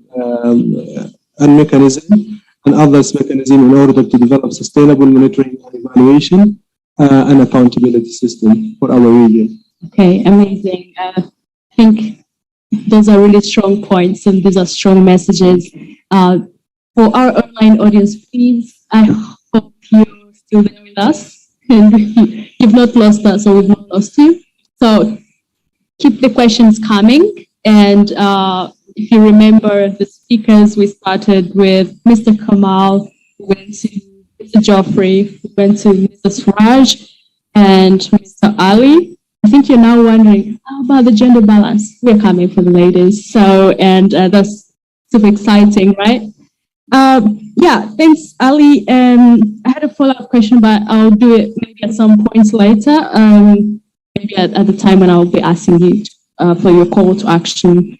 So now, exciting to have Ms. Fidan Tamara from Ethiopia. You're most welcome to Uganda, and I hope you're enjoying our beautiful weather. Okay, so you're very welcome. And don't forget to eat some matoke before you go. Okay, so Ms. Fidan, would like to, of course, you're coming from Ethiopia, and from my understanding, you have a background with agriculture and local communities. So, and we all know that our region, the Eastern Horn of Africa, and of course, when I'm talking about the region, you can also think about your community and your country. Agriculture is a very important sector for us. I have a feeling like all of us in this room are directly affected by anything that goes wrong in the agriculture sector. And for us, climate change, putting that sector at risk right now, it's already at risk, definitely. And for us, it means our food security, as we've had issues in the northeastern parts of Kenya, people are also starving there, in Sudan, in Congo, in Ethiopia. The issues of food security are a big problem in this region. And as I said before, that I think it's a very big shame and it's unacceptable for the young children to go to bed hungry, for the women to go to bed hungry, for the vulnerable. Okay, I'm not also forgetting the men to go to bed hungry. No one should go to bed hungry. That's what I'm trying to say. So, Ms. Fidan, in our region, also rely on agriculture for their livelihoods, which is a sector especially affected by climate change in our region. How do you see climate change affecting agriculture in our communities, in your community and in this region? Thank you so much, Rose. Good afternoon, everyone. So, Rose, as you said, agriculture could be considered as the backbone of our economy, not only for the case of Horn of Africa and East Africa, but the entire Africa, because it's an engine of growth and poverty reduction in countries where it is the main occupation of the poor, and in developing countries such as ourselves. So I hope you all know that in Sub-Saharan Africa, smallholder farmers produce 80% of the food consumed, and in Ethiopia specifically, 19% of agriculture output are by smallholder farmers. And agriculture employs 18% of the population of Ethiopia. That's why we say it's the backbone of our economy. However, Africa is largely reliant on rain-fed agriculture, as you all know, and change in climate has made it difficult for farmers to plant according to expected weather conditions. So prolonged drought and flood affects crops, crop yields, as well as increasing existing tensions around resource use. Many, because of this, have lost their livelihoods and as a result, and now thrown into poverty without alternative income or migrated out of their community. When we're referring to agriculture in this sense, we're not only referring to crops, but livestock, fisheries, forestries, and all those. Specifically for Ethiopia has faced severe droughts throughout the century, which I'm sure you're all aware of, where the latter is severe than the former most of the time, which affected more than 8 million people in times and left the country with 1 million of internally displaced people. Right now, the Horn of Africa region, right now more than 30 million people in the Horn of Africa region are threatened with hunger due to severe drought in the region. It's one of the causes why we need to fight for climate change in agriculture. And due to this, groups relocating out of their village owing to the effects of climate change. I urge you to go ahead and read a story by Miss Lisa and Ivan on IOM Storyteller about Ethiopian youths from the northern part of the country, where they fled the country and also their village due to climate change and environmental hazards. In this context, climate change has made population in this region in Ethiopia and also our region very vulnerable due to unseasonal rain, lack of rain during planting seasons, the extension of the Sahara Desert, and an increased likelihood of violence among communities over resource. So as a youth, we put out a way forward or a recommendation that it is very critical to include climate change problems into national development plans and procedures and policies in order to mitigate the effects of climate change and on poverty reduction as a result of country growth. And the other one is to focus on community-centered projects where community issues are prioritized in climate change efforts, and collaboration with community members is defined through common goals critical to a successful project's achievements. Thank you, Rose. Thanks, Vivian. And I think when you're talking about agriculture, you're talking about food. Anyway, I'm joking. And I think that's really great perspective, bringing the whole regional perspective, how agriculture is important to our sectors. And not only our sectors, but many of us have been educated as a result of agriculture. And meaning that the impacts of climate change in the agriculture sector is not only affecting food, it's affecting health, it's affecting education, it's affecting mental health. I've had an experience myself. I was collecting some data one time, and I found women crying, saying that they can only afford 1 meal a day, and it's also not enough, so they only allow children and their husbands to eat, and for them to go until the next day, which is very sad. And thanks for bringing that perspective of agriculture, and the reason why I brought up the women bit is the second question that I'm coming to.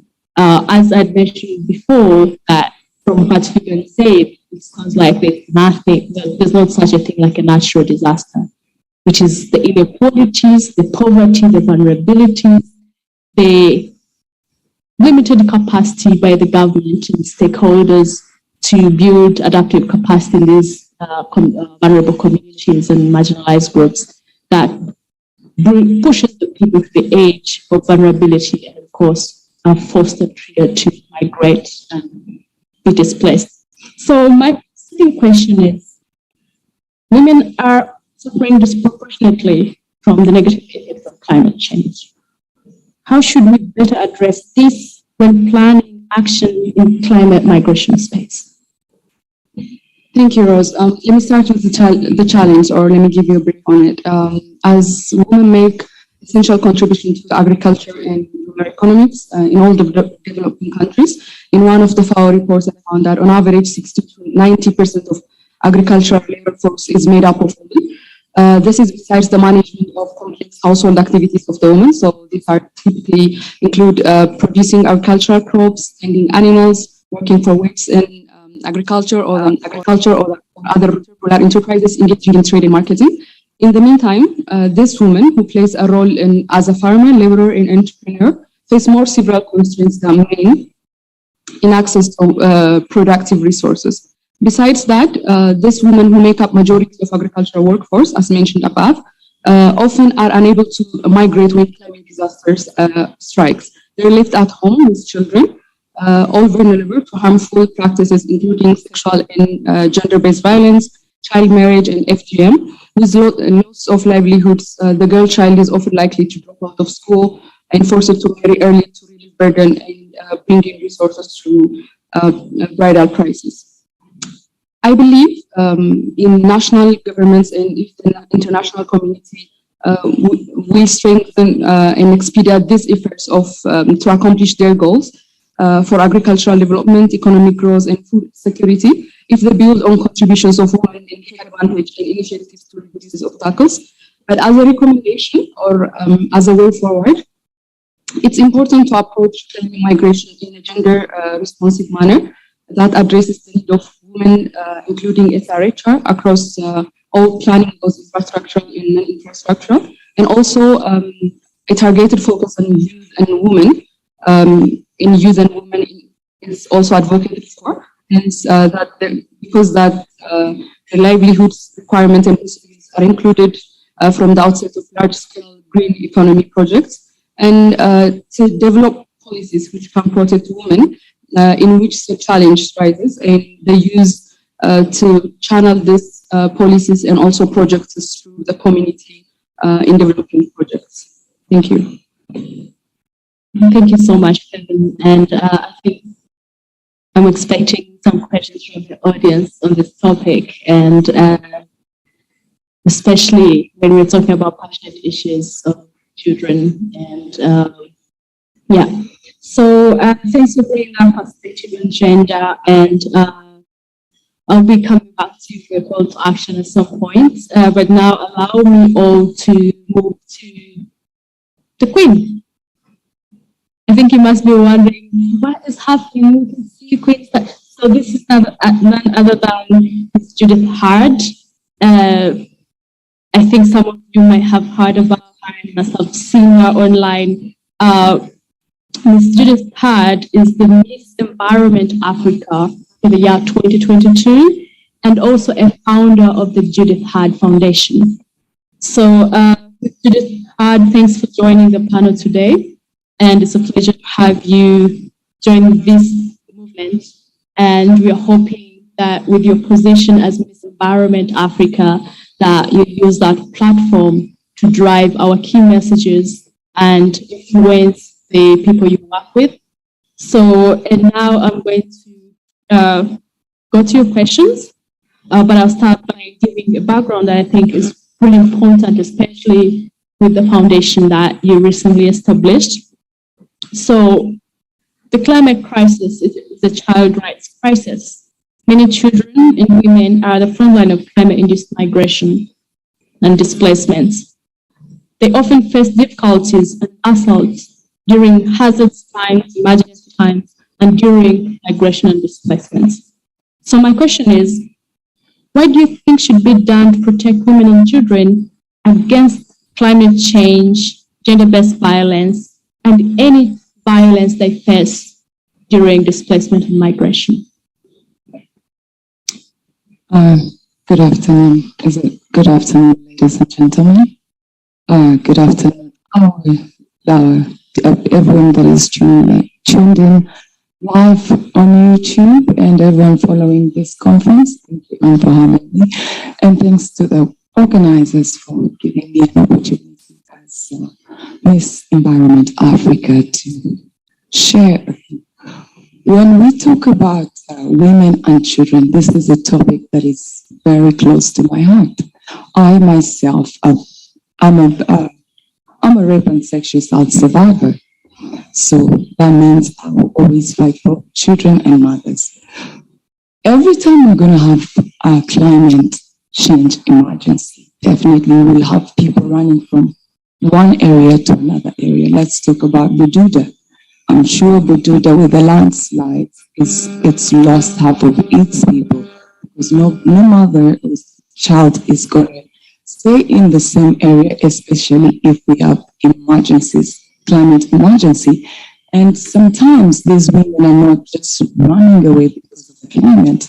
It's also what happens in our communities. Women and children will always face it hard because we end up getting raped in these emergencies.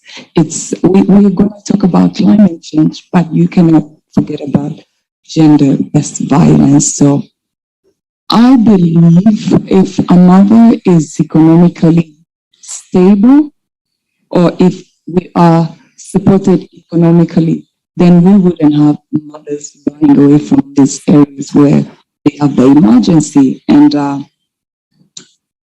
for children, I believe children are the future. The environment is for the future generation. So I believe it will be very nice for the government to create different skills in these communities whereby our children and mothers can actually keep themselves busy, because when an emergency happens, the first thing that comes to your mind is my children are going to die of hunger. My daughter is going to be raped in this area, which is 1 out of 3 women are raped every day all over the world. So if we had security is also important. Economy security is 2 important things that I believe government should focus on when it comes to climate change emergencies in our communities.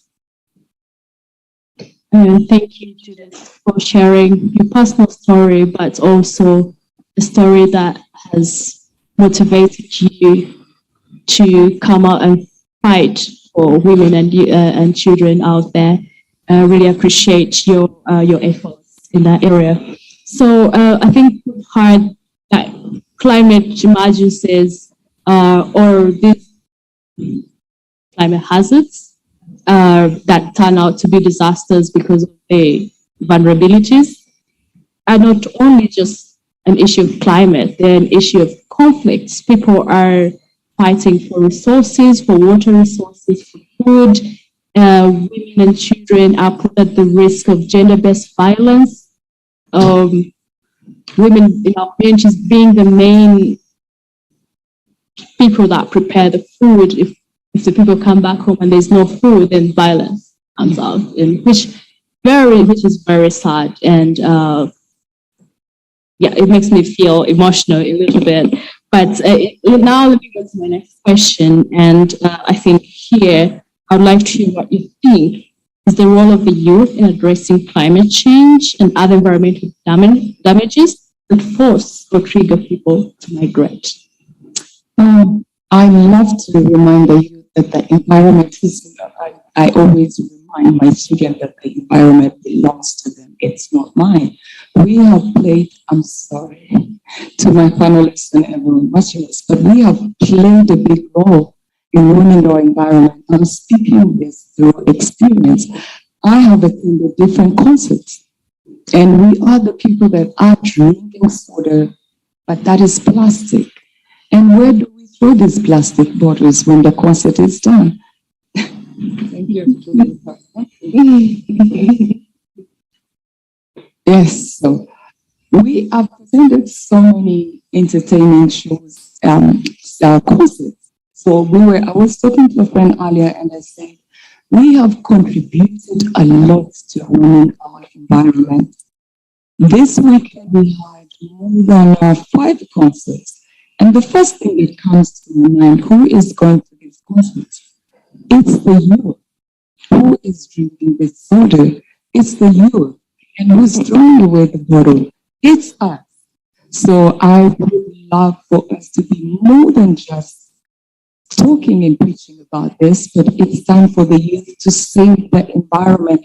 It doesn't belong to their mothers anymore. It belongs to them, because these are the future. These are the people that are supposed to be fighting for the environment. We always talk about sports. We all love sports. We would love our children to join sports. How about we start encouraging the youth, our children? It starts from your house. What things do you bring to your house, and where do they end? So I ask, the role of the youth is bigger than we expect, but also I remind everyone that is concerned. The youth cannot do this. The youth cannot do this without funding. we shall, I have so many youth that get in touch with me. They have different skills. They want to put, they want to help fight fight for the environment, climate change. But guess what? Nobody has the funding. I don't have the funding to give them. I am Miss Environment Africa, and that doesn't mean I have the money, but that means I have the power to ask for the funds. So please, for all organizations, UN, especially IOM, Ministry of Water and Environment, and all organizers, don't just ask us to help fight the environment, also make sure you provide funds to help us fight for climate change. Thank you so much. Thank you, Judith. And I think you've given us a very big, important role to play. And I think you've challenged us on that it is our role to protect our future and the future of the children and the future of the vulnerable communities that are at risk of displacement. And of course, you kind of brought in the perspective of plastic bottles. I don't know, for people who live in the city, for example, in Kampala, plastic bottles are such a big trigger of floods in Waise and other places, because they kind of, most times they block drainage channels and houses are washed away because of the clogging of the drainage channels, and kids cannot go to school anymore. So it made me think that sometimes we know that climate change is real, of course, but I think in our region there's some things we really need to do, some things to do with planning, some things to do with behavior change. Otherwise, the climate is going to continue changing, and we're not expect, even if we stopped emitting gases today to zero, the climate will change for the next many decades. So I think that calls for adaptation, that calls for, which is very important for us in sub-Saharan Africa, but also a lot of integration of behavior change and, of course, policy. And then you did talk about a bit of like policy, and we have an issue with implementation in our region. We have good policies, but when it comes to implementation, it becomes a problem. So we really hope Mr. Geoffrey is listening to us regarding implementation. We can have all these beautiful 10-year plans and climate mobility action programs, but when it comes to the implementation on the ground, then it becomes a challenge. So thanks, Judith. And so I think we've heard from all of our panelists today, and I think it's time to hear from our online audience and the audience here in person. So as I mentioned earlier in the guidelines, in the guidelines, please make sure you mention your name and where you're from, and you tell us what your question is briefly. Be brief and tell us the person your question is targeted to. And just to remind you that maybe I had forgotten to mention, for the East Africa and Horn of Africa, we have representatives from almost all the 12 countries. We have our representative from Uganda, we have Kenya, we have DR Congo, we have Tanzania, we have South Sudan, we have Sudan, Ethiopia, Burundi, and Djibouti, and Rwanda. That representative wasn't able to make it here in person. And Somalia, I'd already mentioned Sudan, right? Yes. So we have great representation of the young people from all over the East and Horn of Africa region. And these young people have been working on these messages, and that will be presenting at some point during this 3-day conference. So now back to the question. I don't know if I should start with the online audience. Maybe yes. So the online audience, as I had earlier mentioned, we have 3 streams. We have the French link on YouTube. We have the English and then the Arabic. As I mentioned, feel free to use any of the languages that you can. So we have the moderators. I'll start with the English moderator. Do we have any questions there, Humphrey? No, we don't have any question. But firstly, I think it would be good to recognize the participants, the online participants. We have participants from Kenya, South Sudan, Tanzania, Uganda, and South Africa. So far, what they've been commenting, they're appreciating and they're commending this initiative which have been taken. I'm looking forward to your questions. Okay, amazing. Online audience, please keep the questions coming. I'll go to French, Southern or Audrey. Are there questions coming from the French link, from the audience online? Okay, thank you, Rose. There is no one who asked the question online, but it was comfortable to share it another way, another online way. So I'm going to read what, in a summary, what he didn't want to share. He said the question was addressed to Kamau, and the question was, you've said that you already have a draft agenda to go into COP27, and he said if you were to choose one option between adaptation and mitigation to COP27, what should it be? Thank you. Mr. Kamal, they're trusting you. Of course, it's a very important question. I will pick adaptation, not mitigation. And for a simple reason. As it was mentioned in the opening of this session of this event, the African continent contributes 3.8% to carbon emission. Out of this 3.8 carbon percent contribution, 60% is agriculture, 20% is transport. So there is nothing to mitigate in the continent. If you mitigate, you're killing agriculture. If you stop transport, people are not going to move. So at the end, when it comes to the issues of people-centered climate action and the issue of climate mobility, as it relates to communities, as it relates to locally anchored solutions, as it relates to the youth, it's about adaptation and resilience. Because one thing that it was not mentioned enough, people don't want to move. People want to stay where they live, where they are, where they belong. People want to be resilient and to adapt. It's a last resort for people to move. It's something that goes against their human instinct of belonging. So as such, adaptation, adaptation, adaptation, and resilience, particularly inner resilience, as it comes to addressing the climate crisis. Thank you. Very good question. Thanks, Mr. Kamal. And I think that's completely, we all agree, you got even a round of applause that by the time someone decides to move, it's a very big emotional, physical, and big decisions to make because they're leaving their family, they're leaving their culture, their property, they're leaving a lot that make them who they are. So if people were not forced or triggered, they would choose to stay.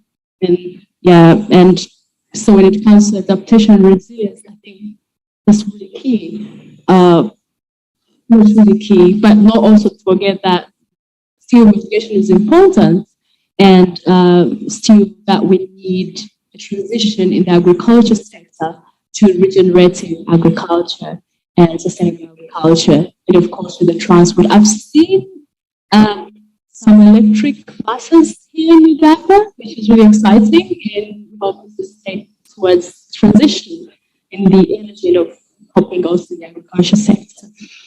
Do you have any other question from the French group? No. Okay. So how about the Arabic group? No. No questions. Yeah. But do you have people there? No. Oh. Okay. Okay. So then I'm coming back again. Thanks so much, the online audience. Please are really happy to have you here and listening and also contribute where you can. So now I'm coming back to the audience here. So if you have your question, please introduce yourself, tell us where you're from, and tell us what your question is. And as you can see, the young people don't seem to be happy with the plastic water bottles. Yeah, And- I actually can't drink the water. I'm so sorry. Thank you. So you can change it and put it in your. Thank you. Yeah. So I think that is the behavior change we're talking about. Walking the walk and not talking the talk. So, but of course it needs to go beyond this to the real implementation at the local level, the grassroots level, and of course the national, the local, national, international, global levels. So back to the audience here. If you can just raise your hand. And so, there's Emily here. Emily, don't forget to acknowledge that Emily has been really helpful in supporting in developing the youth key messages, but also she's our rapporteur today. So Emily, the microphone is yours.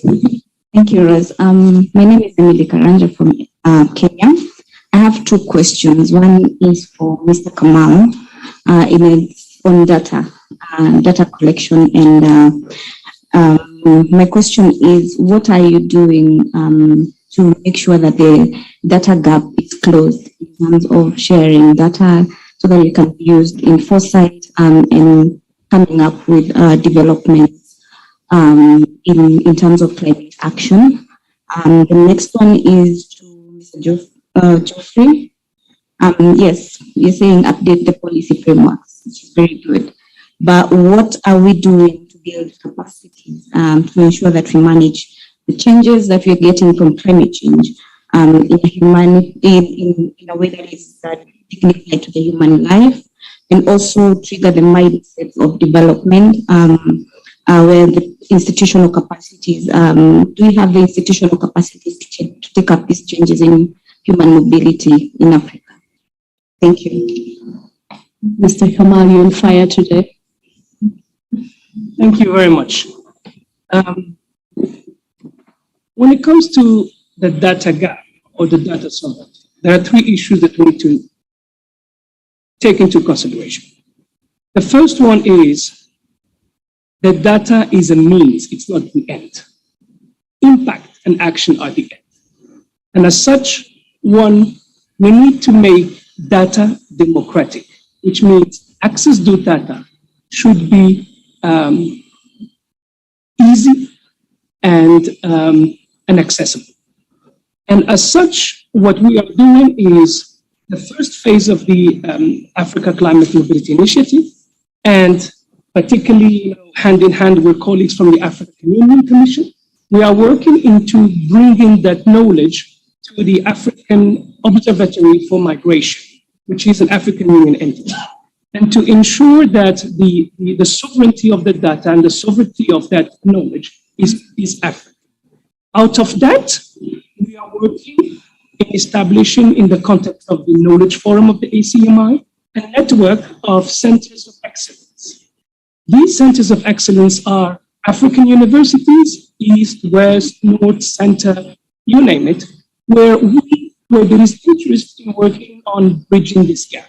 And the idea is then use the initiative as a bridge between the global north, where the knowledge and the data was developed or is developed and is evolving, and bringing it to the continent to build that capacity. Create also fellowships in order to encourage students, young professors, in order to be interested in this field. It takes two to clap, as they say. We can have the policies, and the African Union Commission can have the best policies, but you need to have the actors on the ground taking that into consideration. The second dimension when it comes to that is to ensure, and as I mentioned in my intro, is that the communities have access to that. It was mentioned earlier by colleagues. We have the opportunity to anticipate. We should not wait until we are hit. If we know that a cyclone is coming, if we know that cyclones are becoming repetitive, we need to be able to anticipate in order to respond. If we know, for example, and it was mentioned earlier, that a specific region, a specific community is going to become a hotspot of climate mobility, whether in or out climate mobility, we should move in quite early in order to build adaptation, to build resilience. We should not wait until things happen and then say, oh, what do we do now? But we have now sufficient resources, particularly on data, to understand that. And we have built a model that gives us those projections out to 2050. I can tell you today with high confidence the hotspots of the continent. What it takes now is to start the work. Thank you. Amazing. And yeah, thanks, Mr. Kamal. And I think the next question was from Geoffrey. Mr. Geoffrey.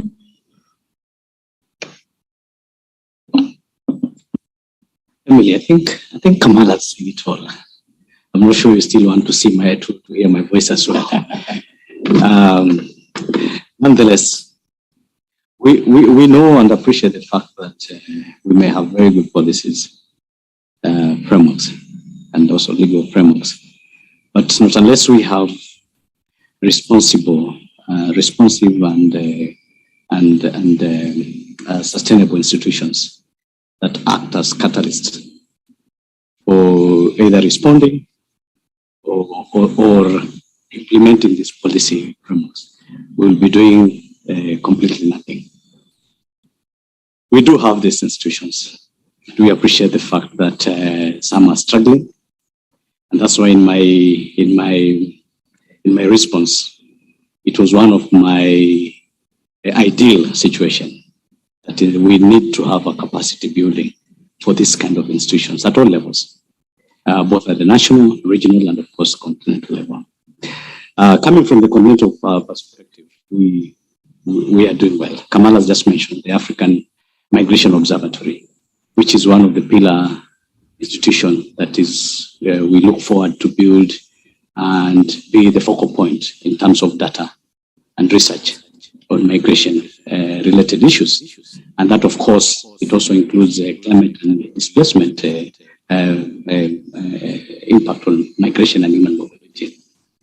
You may also be interested to know that 2 weeks ago, the heads of state also endorsed, not 2 weeks, 3 weeks ago, let me say a couple of weeks ago, endorsed the establishment of African Humanitarian Agency. It will be our premier humanitarian agency to address and respond to issues of humanitarian situation. Some of them which are actually climate change. So yes, we do. And there's a high appetite and interest by member states and other actors to ensure that these institutions operate. So from where I sit, I see a bright future, but where the youth will come in and cut on their own space and contribute to these institutions is the conversation that this meeting and the rest of the meetings going forward needs to address and see how best we can tap the potential of the youth to contribute to this dream. Thank you. Thank you so much, Mr. Geoffrey. I don't know if Emily is satisfied with the two responses. She's saying yes and smiling. Okay. Our next question. No question here? Okay. And so, okay, Sylvan. Sylvan from PR Congo, most welcome. And again, as I said, welcome to the Pal of Africa. And yeah, go ahead, please. Okay, merci beaucoup thank you very much for giving me the floor. As Madame Emily said it, I have two questions. The first one to Mr. Kamal. The second question to our man from African Union. Our first question is about data. Data are very, very important. And you know, when we have a climate change, we have also effect affecting. You came back that okay, people should remain in the locality area.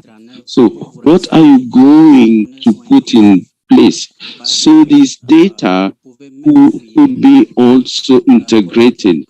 You can know also the effect of climate change, how it can also affect disabled people. Now, these are the data which are not available. We have also questions which are just remaining on the generality. So it is difficult now to do program for these people. And these people have a problem of accessibility because they're just included generally. So what do you think? What are you going to create? So we have this principle that nobody should be sidelined. So the second question to Mr. Kamau from African Union, I want to know what are the role that African Union is playing, because nobody wants to go away from his natural area. So what is the role of African Union on state? Because of their behaviors, they can also provoke, migration of population. For example, through exploitation, maybe exploitation of oil. That is the case of DRC, because the government wants also to sell 27 block of oil, and these pack of Virunga can be affected. So what is the role of African Union to go against this kind of behavior? So migration is an exception. What are doing now African Union as a regional organization where all these states are also members of this region?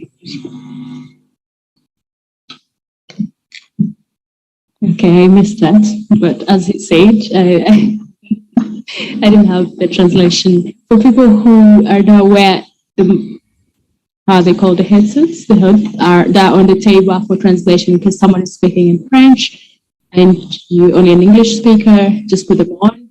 If you're a French speaker and the person speaking French, put them on. There's translation happening. So I'm hoping I had Mr. Kamal. I have no idea. Je souhaiterais commencer par de grandes salutations. Congratulations to my young brother from DRC Congo. It is my pleasure to have you. But because we are close, I can now be close to you as we are talking. So I'm very happy. I'm happy that the question has been raised. You are right. We can be having data. These data must be democratic. What I can say, the question of data is a process, not an event. It doesn't come abruptly. So we are in the process of learning. So we are trying that this data to be useful. I'm very happy to tell you that with the Economic Council of DRC Congo, we have been working with them to have also a deep study about climate mobility, that your country is also in it. We have to find also data, to find studies. So to go now to communities, so we can go from the regional, although the continent is a conglomerate of countries, so we can go now in the area of one country, how it is, how community are affected, how we can improve also data, so we can give accurate response, and which are responding to the need of communities, the population of the coast. They have different needs. Young women, those who need, and maybe they need also more effort. So the second step, it is very important. So we go from the regional to the national and the community. So not forgetting that, okay, all these regions must work together so we can give the means to the population. A very good question. I'm very happy that you are here.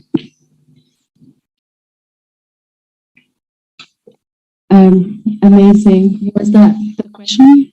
Was it only one question? And Sylvan, I'm wondering if you only asked one question. Non, j'ai posé des questions. I asked He asked several questions, but directed to the African Union, but specifically to Kamal. That's the trick. So I may, yeah, but thanks. And especially to the second question that you asking, the challenge you're facing in your country in terms of a new resource that has been identified and government wants to displace its population as such, and the fears that goes within, and what the Commission or the African Union is doing about it. We have policies that guide issues of displacement based on various reasons. And specifically this, we have various frameworks that guide member states in terms of addressing those kind of displacement. But what we always advise member states is as much as possible is to be inclusive in terms of decision making. And this decision making process must also take note of various interested groups, and especially where land ownership and management in respective countries and their jurisdiction entails, so that even the displacement is supposed to be something that has taken care of all concerns and has also made necessary plans to ensure that the movement out of the habitual residence is humane, is also regularly, and is also orderly, not to affect anybody's life and also cause any kind of harm. So we basically support and work with governments to ensure that kind of mobility is undertaken in that way. But I also want to add something small on your first question in terms of the need for this data to include people of disability. The key point here is guided by various policies as well. But I would want to take the Global Compact for Migration, objective number 1, that talks about data. And I'm looking at the disaggregated aspect of it.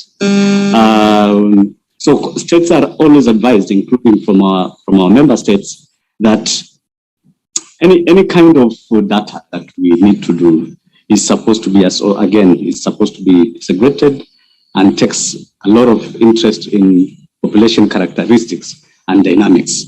And that also includes not only other various aspects, but also disability. Because the purpose of all this is to inform policy and to support states to develop a more progressive policy orientation that doesn't leave anyone behind.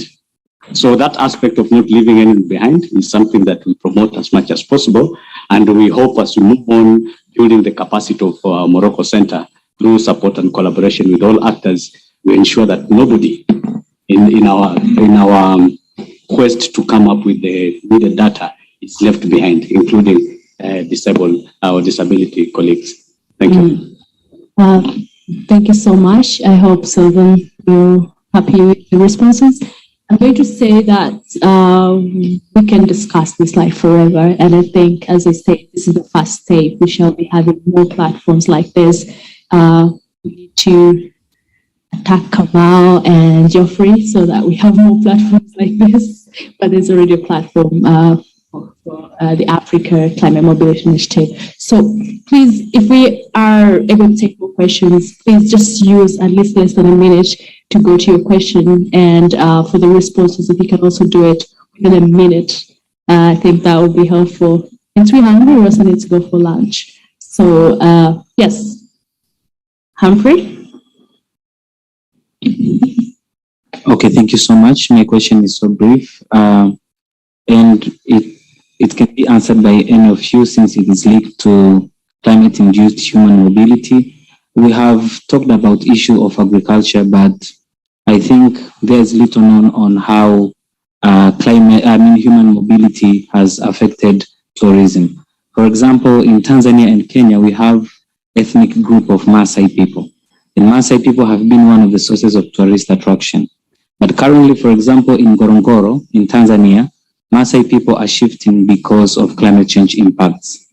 So this has potentially affected tourism in Tanzania. So are there any researches done on how we can make them adapt to the environment and still stay there so as to make sure tourism is promoted and their life is going on? Thanks. You just reminded me of the many dying animals and carcasses we've been seeing from Kenya to Tanzania in the national parks and the farms, and yeah. So you said anyone can answer the question? Who's happy to take it up? I would like to hear by also reading this other psychology. side. Okay, Madam and Mr. Kamal. Mr. Kamal is like, you have something to say? Okay. Kamal can take it. I think today Kamal can handle this. Okay. I don't have an answer for the question, but my point will be, it's not about is there a study or there is no study. I think the point is it needs to be a locally anchored solution, which means we need to have a conversation with the affected population, with the concerned community. There is the national interest, there is the community interest, and we need to bring this gap.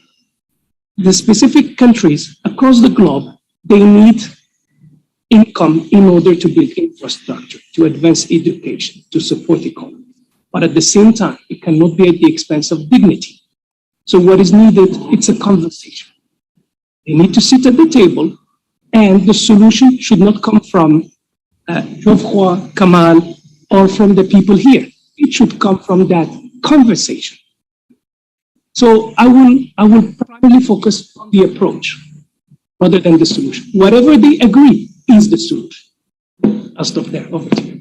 Yeah, thank you. And I think for the people who have been supporting in developing the youth key messages and the people who feel this of the way that we thank you so much when we're developing those key messages, the people who really helped us with priorities and the key messages that are important for the youth in the region. I think the message of indigenous knowledge came in strongly and focusing on locally made adaptation and solutions, I think. I would also want to hear, I think the answering has been so much on the other side. I honestly want to hear something from Fibon, this side. Yeah, maybe for the coming questions or, yes, Hassan. Thank you for the moderator. My name is Hassan Yassin from Somalia. And as we are discussing on important topic on climate mobility, isn't also worth to consider on the losses and damages that they are incurring while they are getting displaced. Because this is so crucial, Africa, especially now, as our colleagues mentioned that millions are fed with hunger, and the current Somalia, more than 300,000 people have displaced. And those people displaced just did not get away from their homes with empty hands, but they left something behind. Their properties have been destroyed. And as we are heading to COP27, isn't it good that to concise on these two things and request for climate justice due to loss and damages so that our people get compensated on the whatever losses and damages they have incurred in. Thank you. Maybe Ms. Fibin or any other one else can.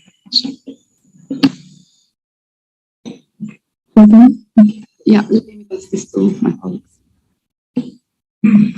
Suraj or Ali, you have been taken up? I think this is our topic, climate justice and loss and damage in corporate sector. I'm really looking forward to hear if you have something to say. Did I say COP26 or COP27? COP27. COP27. I don't have like much to say, but I only wanted to find out from the delegates who are here, like, is there any room where the COP27 kind of initiative can also bring the youths on board? What do we need to have as requirements such that this increases on the experience, and also as we are advocating for climate change, we are advocating with evidence. Thank you. Yes, Raj, I think you're raising some key points there in terms of capacity regarding these global discussions.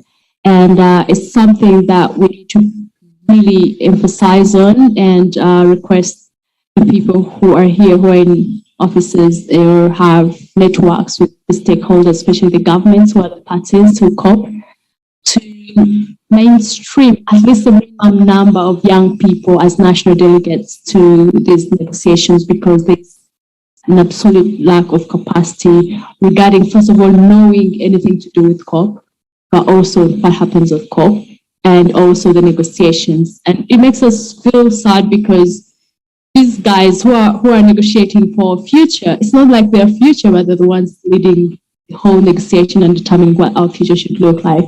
And then when they're gone, we don't have the capacity. When they're out of office, we don't have the capacity to take up these places. So I think we can see the reason why this question is a bit tricky. I think you can all see. So is there anyone who wants? Yes, come on. I honestly don't think it's a tricky question. It's a straightforward question. And the answer is very simple. One, we have to encourage government to have a youth delegate in their delegation. It's easy. I can tell you, parties to the COP can have as many passes as they want, 20 million. There is no top number. So it doesn't hurt to have one or two delegates. So you could ensure that the future of the country is represented. That's one. Second, for those who don't have access to the passes, which means other stakeholders, I can get you a pass, I can get you in the delegation. Help through financing. Support the representation and the participation of youth. There should be a trust fund within FCCC for delegations who cannot afford the expenses of an additional person. But that is specific to the youth delegate. Or foundations, donors who are encouraging youth representations should put the financing in order to facilitate the representation. Three, youth needs to be invited to sit at the table. This is not tourism. This is not going and hanging around in the corridors. The youth should not only be invited and given a pass to go around, they should be able to be given agency. So these are the three dimensions that I will encourage. Last but not least, it's not about the COP. The COP is the landing. It's about what happens before the COP. It's the 350 days before the COP that needs to involve the youth. So when the plane lands, it lands with youth ideas, with youth engagement, and with youth agency. Yes, thanks, Kamal. And I think before we divert from the conference, I think Kamal has raised many important issues and points, but the challenge goes to implementation, getting our governments to believe that we are experts of our experiences and we have practical and solutions to provide and give. So when it comes to having a youth delegate, I think last year there were some passes for youth to be there, but they were not able to go into the rooms and influence decisions. So that is why we need to move away from the tokenism to transformative youth engagement. If you're engaging the youth, give them platforms. And that is why we also hope that during this conference, we have more platforms where we are able to contribute to the declaration. Okay, Freeman wanted to say something, but let's try not to divert from climate change.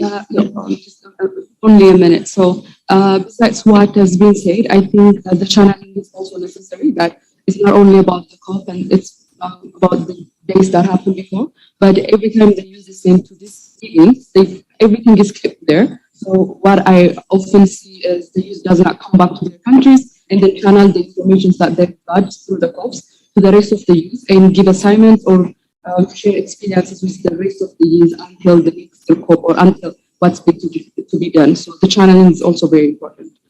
Yeah, I think that's right. And actually, I'm thinking it's not only just before the COP, because for me, I feel actually what happens after the COP is very important. It can also be before the next COP. So, yeah, and okay.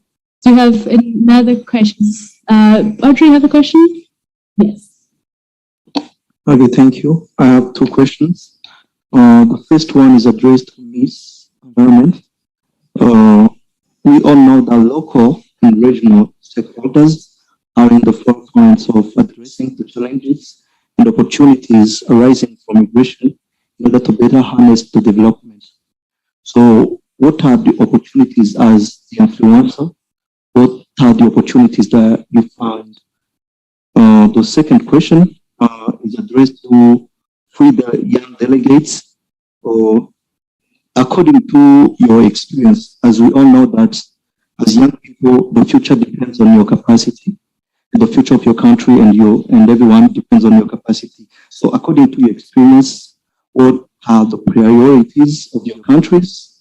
And do you think the government should prioritize migration and climate change, and why?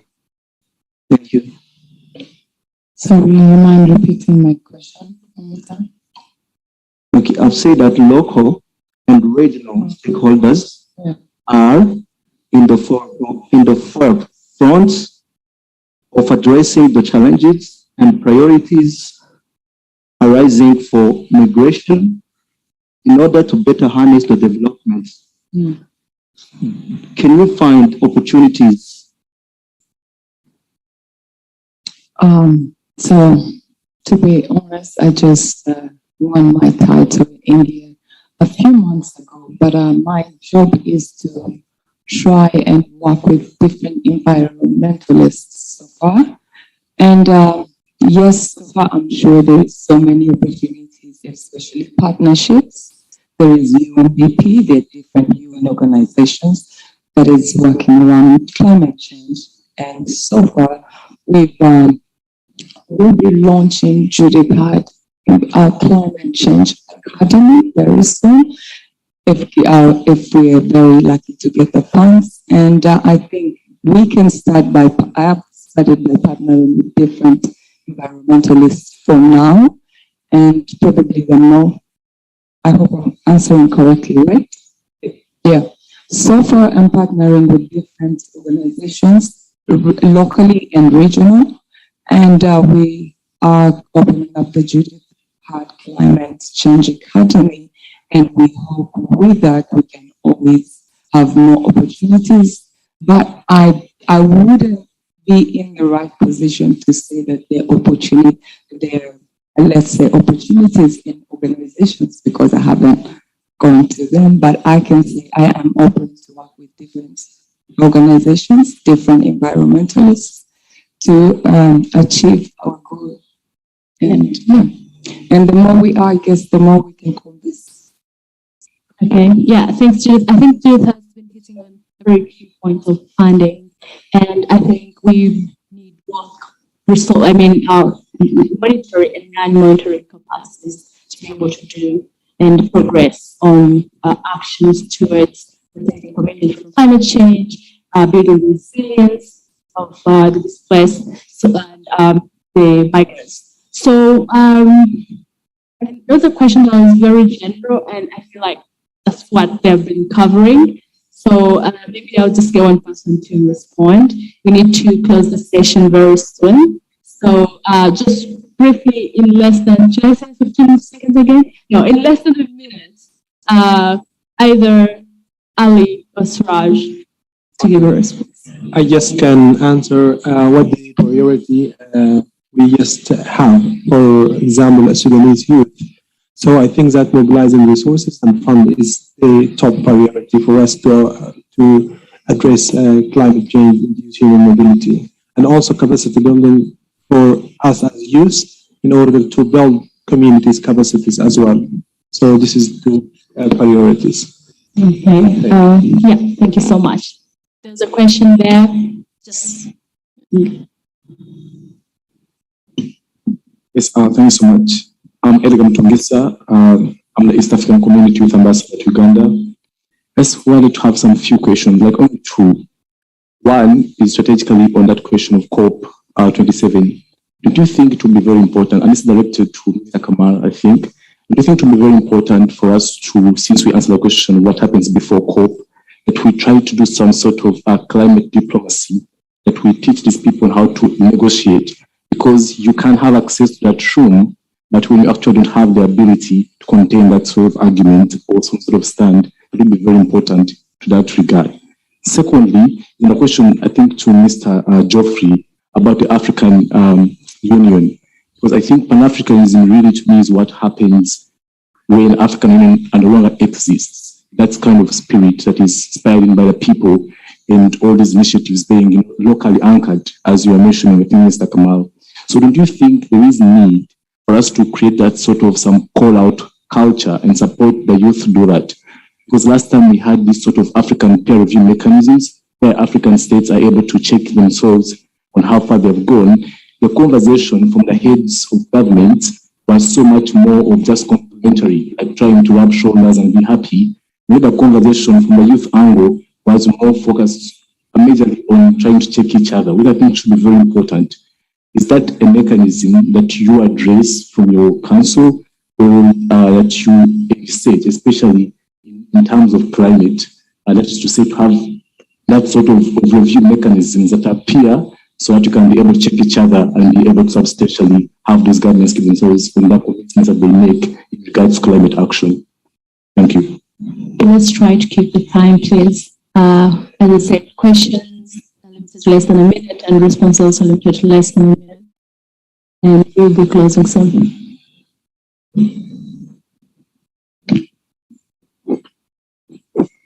Personally, I don't think it's about negotiation. We should not build capacity when it comes to negotiation. The negotiation is with the parties.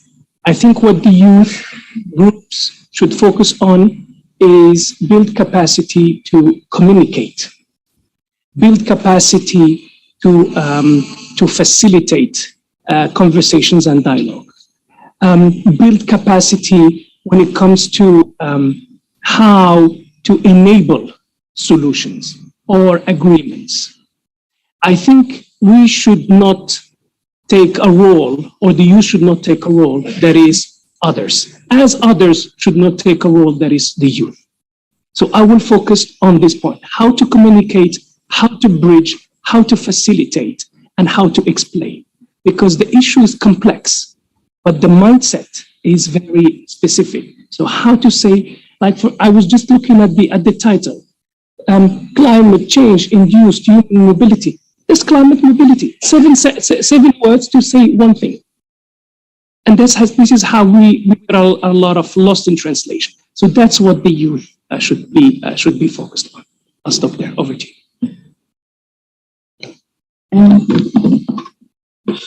My brother, 1 minute is not enough for me to respond. Probably we can have and catch each other and then see how best we can do. Yeah. But this is my parting shot for your consideration. We don't need to wait for COP27 for us to continue the conversation on the engagement of the youth in addressing the effect of climate change. We don't need to wait for the African peer review mechanism for us to have this kind of conversation. We need, as African youth, to have this conversation in every space of our lives, in all aspects of our lives, whether we are sleeping, standing, walking, doing anything that we do. The most important thing that African youth voice must be heard in all space, not only on COP27, but other spaces of our lives as well. That to me is a solution. Yeah, thank you, Geoffrey, and I think that's inspiring. So I'm going to ask you, I think we need to close in about 3 minutes, unless there's a very burning question. And especially if it's from a non-youth, I would want to hear them questioning you. Yes, and then Luca. Just in 15 seconds. Thank you very much. My name is Francis Kiwa. I'm not a youth. I'm a Ugandan. I also chair a humanitarian platform for national and local organizations. I had a national organization, civil society. And my being in this room is really to hear the solution from the youth, because I have the faith in the youth. Not that I don't have faith in the government. The reason for that is very simple. In my opinion, politics is about decisions. Governments are made by a majority decision. The youth is the majority. Is the youth making informed decisions and choices? Before we go into the AU, it starts at home, it starts in the community, it starts within the country. Amal mentioned issue of information data. The democratic data. I wanted to understand what that meant, given that information that is in one form needs to percolate in every society. Because when you're talking about the youth, you're probably starting from 18 going up, which is really the age of majority where you make decisions. But how about those coming up? What kind of information do you impart? So that when you talk about the sustainable development goals being about not leaving anyone behind, improving the life of everyone everywhere, and protecting our environment and planet Earth, our Mother Earth. It's the youth to do that. That is when the youth will demand and drive the government, not the other way around. The question is the youth making informed decision? And how can we make data information democratic? Even to those that have not gone to school, they are able to make informed decisions. That is what my aspiration and dream is, because I've run out of time. And I'm looking forward to the youth to give me that answer. Because like you said, we will ruin the earth, we will ruin planet Earth, we will ruin our future, our children's future. Thank you. Thank you so much. Mr. Francis, did I get that right? Okay, amazing. I don't know if someone wants to respond for me. I feel like it's more of a motivation to us all, and something to ponder around and think about as we leave this room and have further discussions. So if Mr. Francis is around, let's interact with him too and see and have those ideas that he has that we could incorporate into our work.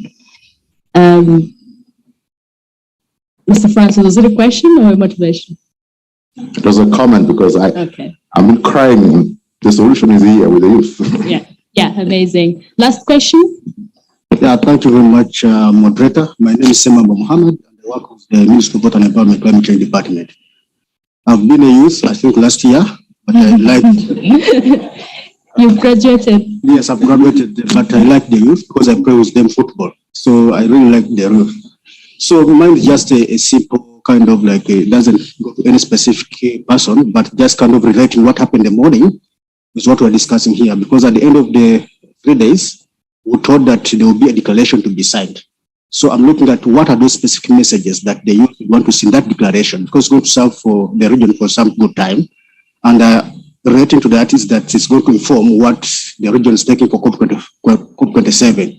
So it will be very important to get the clear messages, maybe, of the youth included into the declaration, so that now our interests are really not left behind. Because at the end of the day, the output for this conference is the declaration. But what are those specific messages that the youth have to ensure that they are part of the declaration? Thank you. Yeah, thanks, Mr. Mohammed. And that is what we've been working on, the youth key messages. And actually, that question helps me to go to the next point. I was going to make an announcement that after this, we'll have lunch and go to finalize our key messages. It's a document that we are developing at the regional level that has the key messages from the youth from within our region. And tomorrow and the next day, we'll be presenting that document to everyone in the conference. And we are hoping that it won't be a document, but it will be something that will instigate action and at both policy and implementation level.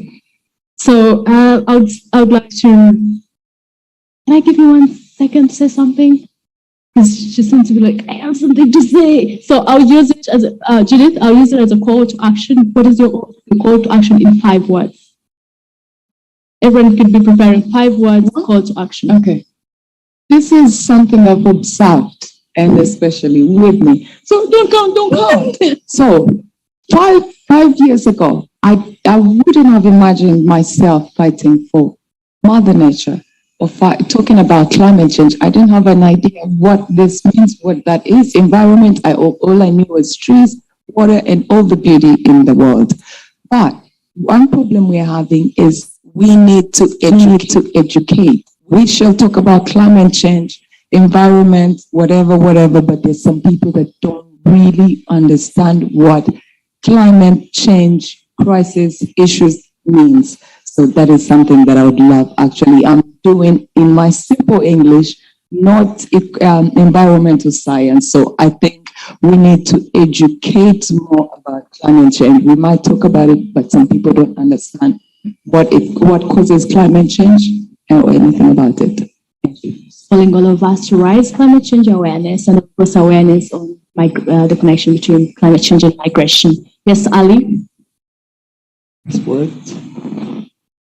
I could say I have some key messages, or I could say solutions. Just 1 and 2 for migrants and 1 and 2 for foreign instance. Unfortunately, we're running out of time and we need to go and develop our messages that we have learned. So just call to action. What is that call to action that you have? I think spreading also the awareness among communities about the climate change is vital. And Suraj? Yes, thank you, moderator. I think my last word to the audience is early warning systems, early action interventions is the way to go. And as the saying always goes, that you only live once, and if you do it right, once is enough. The opportunity is now for us to have positive actions. Thank you. Okay, proactive actions rather than reactive. And Phoebe? Thank you. For me, all our problems will be solved if we go down to the community level and start having a discussion with them, as we said in my speech and also by other colleagues. So I push for a community-centered projects and policies to be developed around this. Thank you. Okay, co-design, local solutions, and of course with all the rest of collaboration and indigenous knowledge and everything. Yes, Kamal? My point will be on youth agency. Dream, engage, and act. The only failure is to give up. Okay, and that's really Frederick and Geoffrey. Mr. Geoffrey. Let's amplify the voice. Simplify, amplify. Simplify and amplify the voice of the African youth. To any platform we get. And amazing. And guess what? I guess that brings us to the end of this session. And just to say that I was taking a few notes, and I feel like these last key messages kind of summarize the key points from this session. And I'll just say like 3 main messages I got, and then I'll ask our principal to give us like other 3 main messages that came out from this session. So I feel there was so much emphasis on data, knowledge sharing, and awareness rising on climate change, but also the connection between climate change and migration, but also the solutions, not only just the evidence of the problem, but also the solutions. There's a key emphasis on resources and funds, and both non-monetary and monetary resources and capacity building for the youth. Transformative capacity building and transformative inclusion of youth, women, children, and local communities. And also the other point that I felt came out really important, the aim to reduce vulnerabilities and root causes of vulnerability to climate change and the climate hazards. And yeah, I think those came out really strongly for me, building resilience, but also the early warning and hotspots and preparedness, taking proactive methods and solutions rather than reacting after the disaster has happened. and of course the gender bit, which I had already mentioned. Yes, Emily, I'm wondering if you have some other key points that came up for you. Yeah, but I'm going to be repeating some of the ones that you said. But one is capacity building of our institutions for implementation. The other one is collaboration and connecting actors, getting the opportunities, accelerating and scaling up actions and building knowledge, and also policy frameworks, harmonizing regional, national, and international frameworks on human mobility. And I think the last one that came up very strongly is data democracy. Thank you. Okay, do we agree with those? Amazing. Thank you so much, everyone. Thank you, my panelists. I didn't want to call you brilliant at the start, but we can agree now that they are brilliant, right?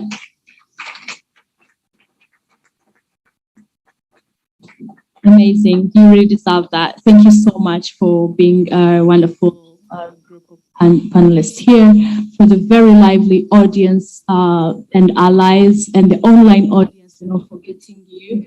Thank you so much for tuning in. And as we say, this is the start of the journey towards the nexus between climate change and migration. We hope as the young people to take up the discussions beyond this conference to COI 17, to COP27, to our grassroots levels.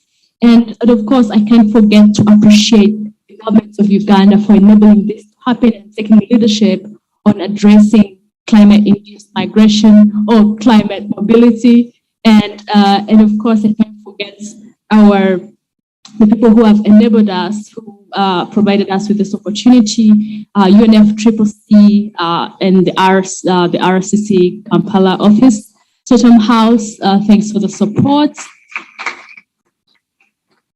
Yes, and of course, IOM for taking leadership really and the 12 youth advocates from the countries that I mentioned.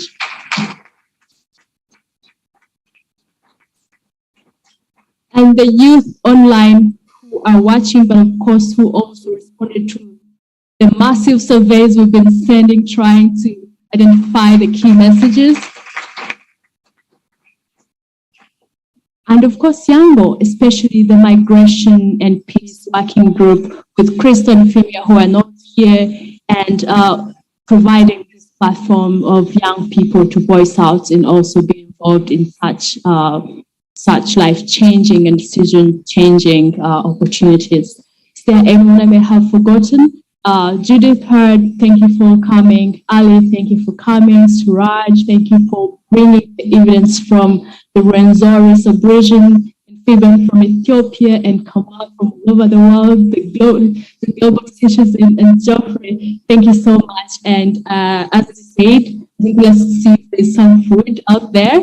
And we come straight back to this room, I think, to finalize the key messages that we're developing. And unless there's something else, any other announcement, and I declare, by the power vested in me, I declare the session closed.